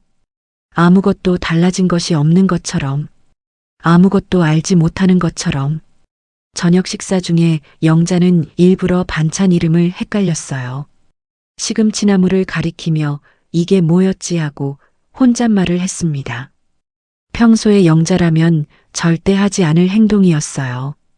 반찬 이름을 모르는 것이 아니라 모르는 척을 하는 것이었습니다.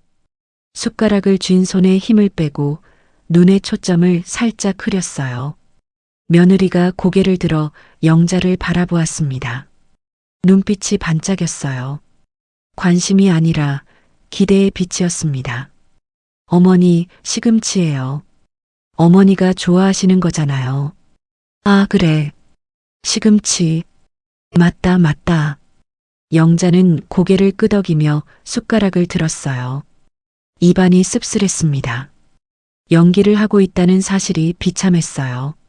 하지만 며느리의 눈빛이 변하는 것을 보며 이것이 필요한 일이라는 것을 다시 확인했습니다. 다음 날에는 더 크게 행동했어요. 거실에서 텔레비전 리모컨을 들고 한참을 서 있었습니다. 어떤 버튼을 눌러야 하는지 모르겠다는 표정으로요. 사실 영자는 리모컨을 쥐면서 속이 뒤집히는 것 같았어요. 이 정도까지 해야 하는가 싶었습니다. 하지만 다영의 말을 떠올렸어요. 상대가 스스로 의도를 드러내게 만들어야 합니다. 영자는 표정을 비우고 리모컨을 멍하니 들고 서 있었습니다.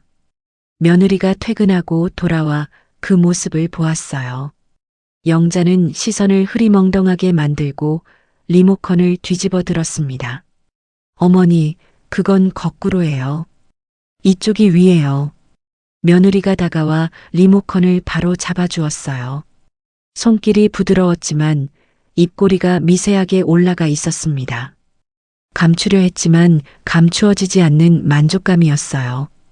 영자는 그 입꼬리를 보며 속으로 이를 꽉 깨물었습니다.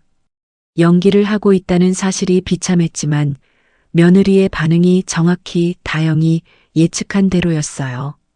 약한 모습을 보여줄수록 며느리는 안심했고 안심할수록 경계를 풀었습니다. 사흘째 되는 날에는 영자가 부엌에서 가스레인지 앞에 멍하니 서 있는 모습을 보여주었어요. 물을 올려놓고 불을 켜지 않은 채 서 있었습니다.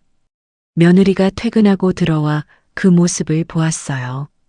며느리의 눈이 커졌지만 놀란 것이 아니라 확신을 얻은 표정이었습니다. 그날 밤 며느리와 아들의 대화가 안방에서 흘러나왔어요. 문이 완전히 닫히지 않았던 모양이었습니다. 영자는 방 안에서 귀를 기울였어요. 오늘 어머니 리모컨도 못 잡으시더라. 시금치 이름도 까먹으셨고 며느리의 목소리에 흥분이 섞여 있었어요. 진짜? 그 정도야? 이 정도면 검사 안 받아도 되겠다.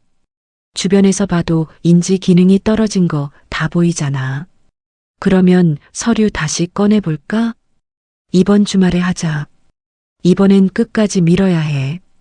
영자는 이불 속에서 두 주먹을 꽉 쥐었어요.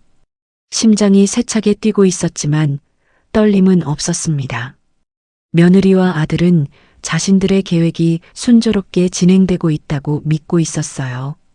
영자가 무너지고 있다고, 치매가 진행되고 있다고 확신하고 있었습니다. 하지만 무너지고 있는 것은 영자가 아니었어요. 무너지고 있는 것은 며느리의 계획이었습니다. 한 걸음 한 걸음 함정 안으로 들어오고 있는 것은 며느리와 아들이었어요. 영자가 약해 보일수록 두 사람은 대담해졌고 대담해질수록 더 깊이 들어왔습니다. 그것이 정확히 다영이 설계한 구도였어요. 영자는 어둠 속에서 천장을 바라보았습니다. 가슴 안쪽에서 남편의 목소리가 들려오는 것 같았어요. 서류가 당신을 지켜줄 거야. 그 말이 어둠 속에서 작은 불빛처럼 빛나고 있었습니다. 영자는 눈을 감았어요. 이번에는 불안해서가 아니라 마음을 가다듬기 위해서였습니다. 주말이 오고 있었어요. 며느리는 서류를 다시 꺼낼 것이었습니다. 그리고 그 순간이 모든 것이 뒤집히는 순간이 될 것이었어요. 영자는 준비되어 있었습니다. 토요일 오후 며느리가 식탁 위에 서류를 꺼내 놓았습니다. 예상한 대로였어요. 입소 계약서와 재산관리 위임 동의서. 지난번과 같은 서류였지만 이번에는 볼펜이 두 자루 놓여 있었습니다. 파란색과 검은색. 며느리는 의자를 당겨 영자 맞은편에 앉았어요. 선우가 옆에 섰습니다. 두 사람의 표정에는 긴장이 아니라 확신이 깔려 있었어요. 이번 주 내내 영자가 보여준 모습이 그들에게 확신을 준 것이었습니다. 어머니, 오늘은 편하게 이야기해봐요. 저희가 다 준비해 놨으니까 어머니는 여기 이름만 쓰시면 돼요. 며느리의 목소리는 부드럽고 느렸어요. 아이에게 말하듯이 혹은 이해력이 부족한 사람에게 설명하듯이. 선우가 옆에서 한마디 보탰습니다. 엄마, 오늘 이것만 하면 우리도 편하고 엄마도 편해져. 다 엄마 좋으라고 하는 거야. 영자는 그 말투를 들으며 속으로 주먹을 쥐었습니다. 하지만 겉으로는 고개를 살짝 기울이고 눈에 초점을 흐렸어요. 며칠 동안 연습한 표정이었습니다. 이게 뭐더라? 영자가 서류를 내려다보며 느릿느릿 말했어요. 며느리가 참을성 있게 웃으며 설명했습니다. 요양원 계약서하고 재산관리 서류예요. 저번에도 보여드렸잖아요. 기억 안 나세요? 아, 그래. 그거 내가 어디 가는 거라고 했지? 요양원이요, 어머니. 어머니 편하시라고 좋은 데로 모셔드리려는 거예요. 영자는 서류 위에 손을 올리고 천천히 페이지를 넘겼어요. 일부러 느리게 시간을 끌어야 했습니다. 다영과 상철이 도착할 시간이 필요했어요. 영자가 오전에 미리 연락을 해두었습니다. 오후 2시에 초인종이 울릴 것이었어요. 선우가 물을 한 잔 따라 영자 앞에 놓으며 말했습니다. 엄마, 어렵게 생각하지 마. 우리한테 맡기면 편하게 해드릴게. 편하게. 그 말이 영자의 귀에 걸렸어요. 자신을 요양원에 보내고 재산을 가져가는 것이 편하게 해드리는 것이라니. 영자는 물컵을 들어 한 모금 마셨습니다. 손이 떨리는 척 컵을 내려놓았어요. 물이 살짝 흘렀습니다. 며느리가 재빨리 휴지를 가져다 닦아주었어요. 어머니, 괜찮으세요? 제가 도와드릴게요. 며느리의 손이 영자의 손 위에 올라왔습니다. 부드러운 손이었어요. 하지만 영자는 그 손 아래에서 방향을 느꼈습니다. 서류 쪽으로, 볼펜 쪽으로 이끄는 방향이었어요. 여기요, 어머니. 여기에 이름 쓰시면 돼요. 며느리가 서류 마지막 페이지를 펴서 서명란을 가리켰어요. 볼펜을 집어 영자의 손에 쥐어주었습니다. 천천히 쓰셔도 돼요. 제가 잡아드릴게요. 영자는 볼펜을 받아들었어요. 손가락이 볼펜 위에서 미끄러지는 척했습니다. 며느리가 영자의 손을 잡고 볼펜을 바로 쥐어주었어요. 선우가 옆에서 거들었습니다. 엄마, 그냥 이름만 쓰면 끝이야. 나머지는 우리가 다 할게. 나머지는 우리가 다 할게. 그 말이 영자의 귀에서 맴돌았어요. 나머지. 그것은 영자의 집, 영자의 통장, 영자의 삶 전부를 뜻하는 말이었습니다. 영자는 볼펜 끝을 종이 위에 갖다 대는 척하며 시간을 끌었어요. 시계를 슬쩍 보았습니다. 1시 58분이었어요. 그 순간 초인종이 울렸습니다. 며느리와 선우가 동시에 현관 쪽을 보았어요.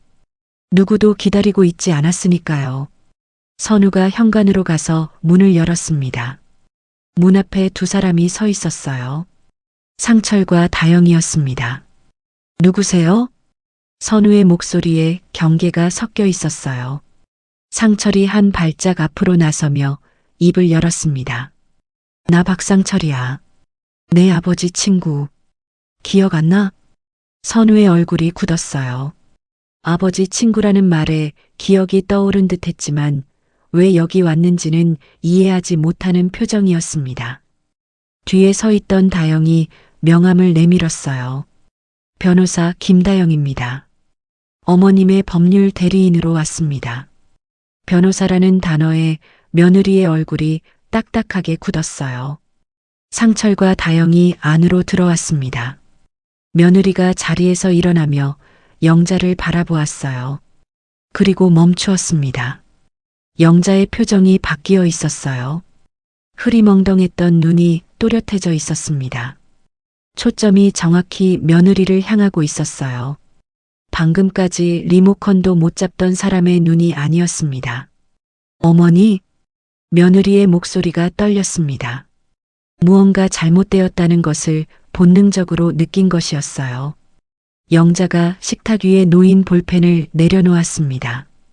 천천히 하나씩 손가락을 펴며 볼펜을 놓았어요. 그리고 잠옷 주머니에서 오래된 폴더폰을 꺼냈습니다. 작은 폴더폰이었어요. 며느리가 한심하다는 듯 바라보던 그 전화기. 하지만 이 작은 기계 안에 모든 것이 담겨 있었습니다. 영자가 녹음 버튼을 눌렀어요. 스피커에서 소리가 흘러나왔습니다. 판단 능력만 인정받으면 다 우리 거야. 며느리의 목소리였습니다.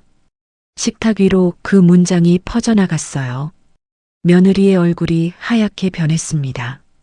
입술이 벌어졌지만 소리가 나오지 않았어요. 선우의 다리에서 힘이 빠지는 것이 보였습니다. 벽에 등을 기대며 간신히 서 있었어요. 녹음이 계속되었습니다. 보리차 봉지 그거 하나로도 충분했어. 며느리의 낮은 웃음소리까지 거실에 울렸어요.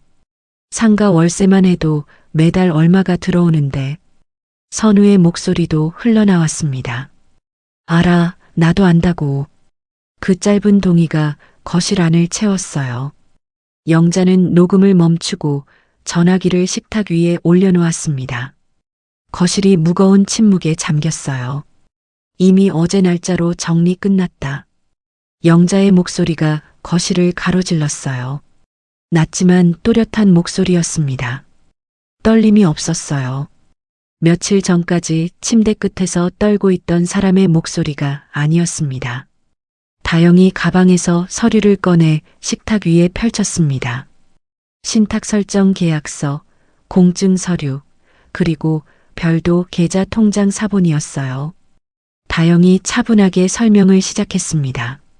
상가와 원룸 건물이 신탁회사에 맡겨져 있어 어떤 서명을 받아도 처분이 불가능하다는 것, 후견인이 지정돼도 신탁 재산에는 손을 댈 수 없다는 것, 그리고 녹음 파일이 법적 증거로 충분하다는 것을.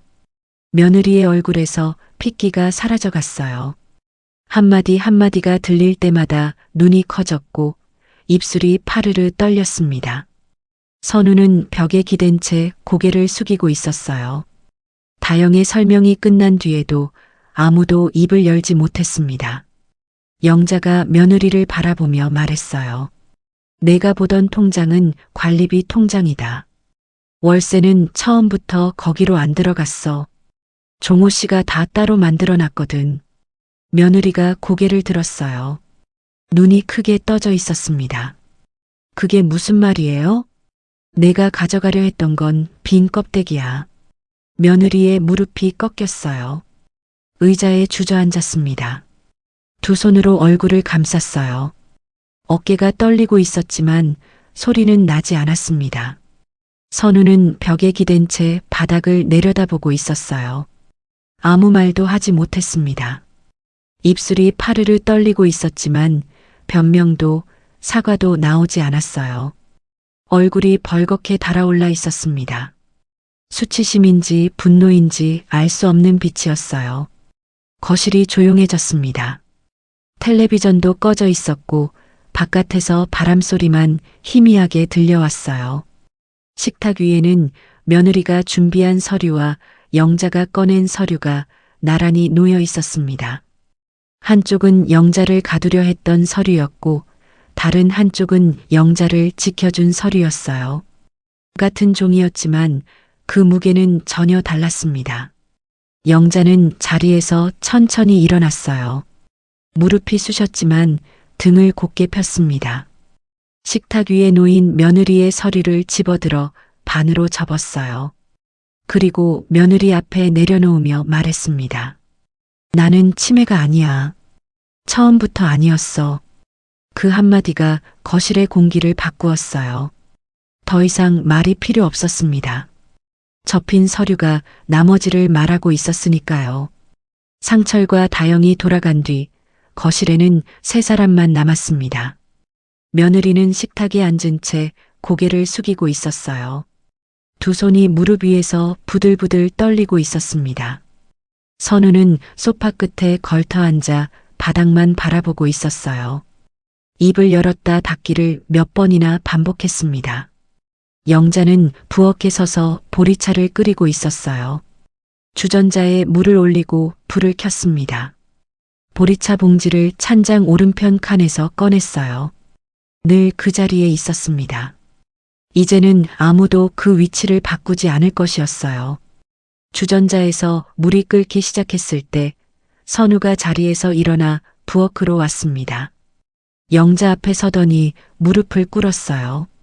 40이 넘은 아들이 부엌 바닥에 무릎을 대고 앉은 모습이 눈에 들어왔습니다. 어릴 때 잘못을 저지르고 혼나던 그 아이의 자세 그대로였어요. 엄마 잘못했어. 제발. 선우의 목소리가 갈라졌습니다. 눈이 벌겋게 충혈되어 있었어요. 코끝이 빨갛고 입술이 떨리고 있었습니다. 울고 있는 것이 아니라 울지 않으려고 버티고 있는 얼굴이었어요. 엄마, 나 진짜 미쳤었어. 유진이 말만 듣고 정신을 못 차렸어. 한 번만 봐줘. 한 번만이라는 말은 하지 마라. 한 번이 아니었잖아. 영자의 대답이 돌아왔습니다. 선우의 고개가 더 깊이 숙여졌어요. 보리차를 냉장고에 넣은 것도, 안경을 신발장에 올려놓은 것도, 서랍을 뒤진 것도 다 알고 있었어. 그런데 너는 옆에서 보고만 있었지.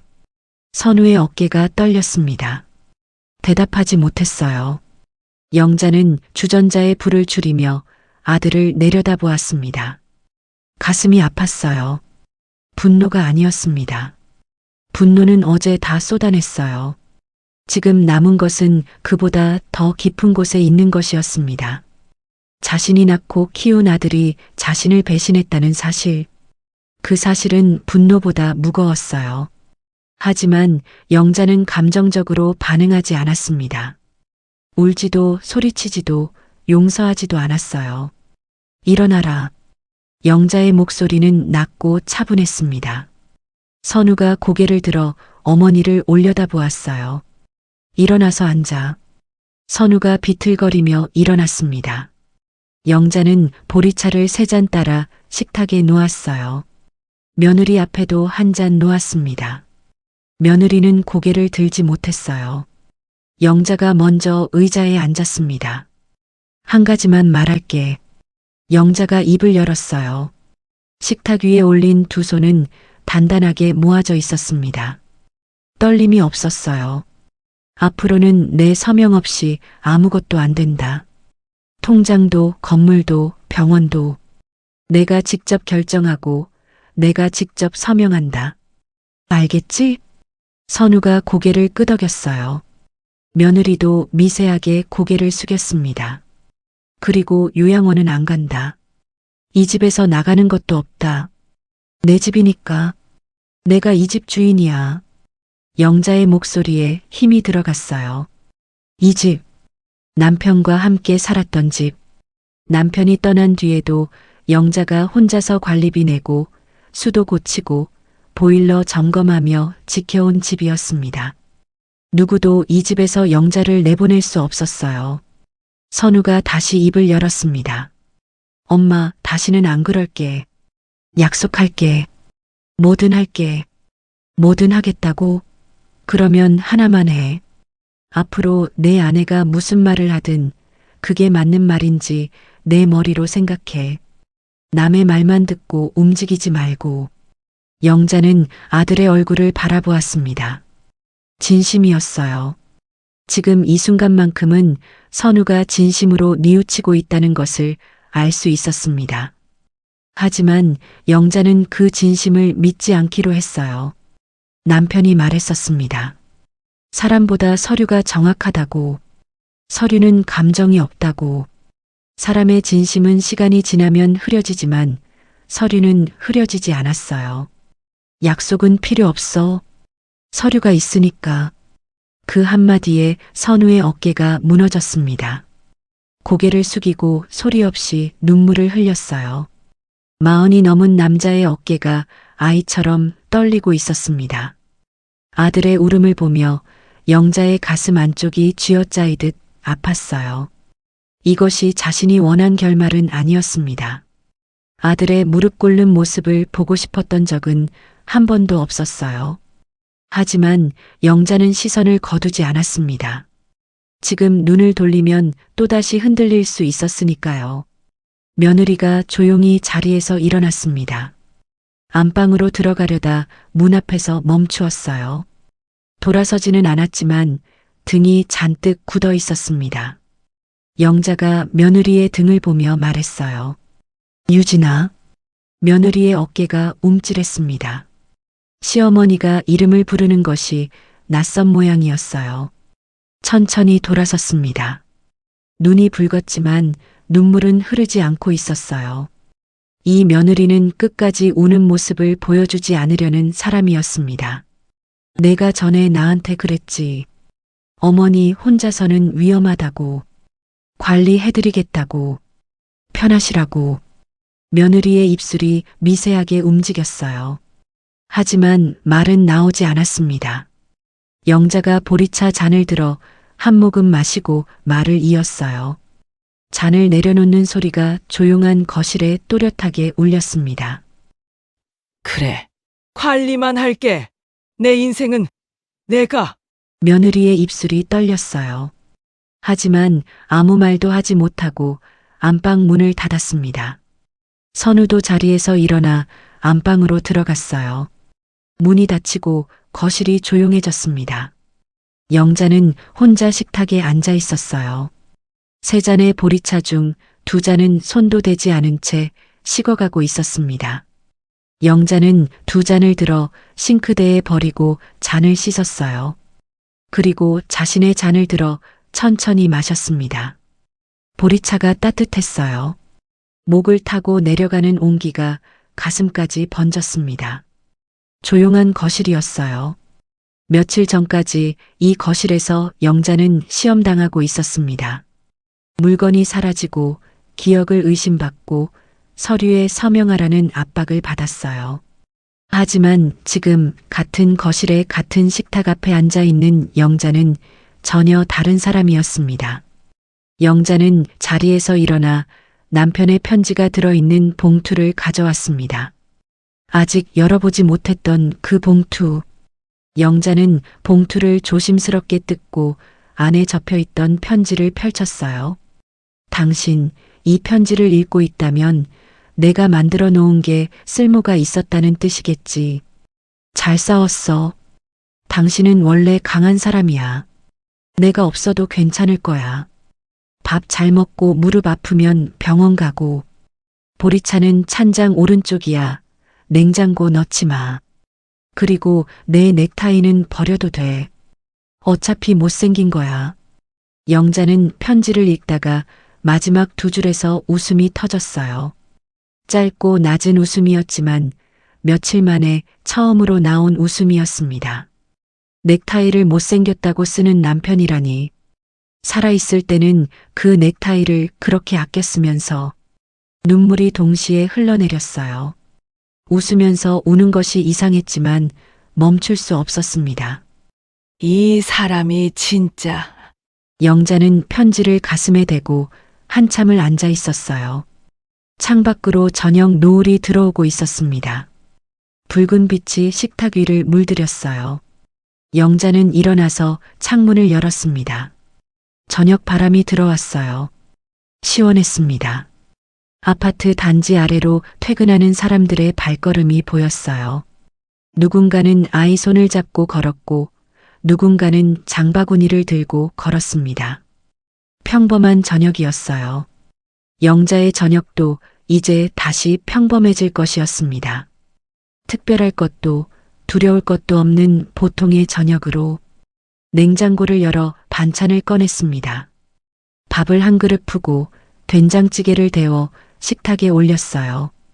시금치나물도 한 접시 꺼냈습니다. 며칠 전에 이름을 모르는 척했던 그 시금치. 영자는 피식 웃었어요. 혼자 먹는 밥이었지만 초라하지 않았습니다. 숟가락을 들며 영자는 조용히 혼잣말을 했어요. 나는 아직 내 삶의 주인이다. 그리고 밥을 한 숟가락 떠먹었습니다. 된장찌개도 한 모금 떠먹었어요.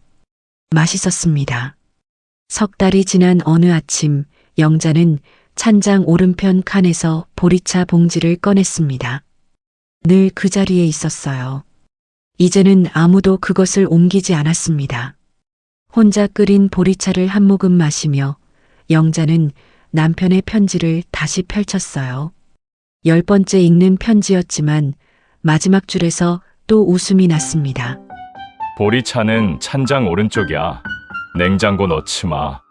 세상에서 가장 투박하고 세상에서 가장 따뜻한 유언이었어요. 영자는 편지를 가슴에 대고 창밖을 바라보았습니다. 나는 아직 내 삶의 주인입니다. 누가 내 보리차를 옮겨 놓아도, 누가 내 기억을 의심해도, 나는 내가 어디에 무엇을 두었는지 알고 있어요. 그걸 아는 한 나는 괜찮습니다. 당신의 마음을 따뜻하게 해주는 여운의 온도였습니다. 스스로를 사랑하고 아끼는 사람이 되셨으면 좋겠습니다. 보리차 같은 따뜻하고 여운이 가득한 행복한 하루 되세요. 오늘도 행운 가득한 하루 되세요. 좋아요, 구독은 늘 힘이 됩니다. 다음 이야기에서 또 만나요.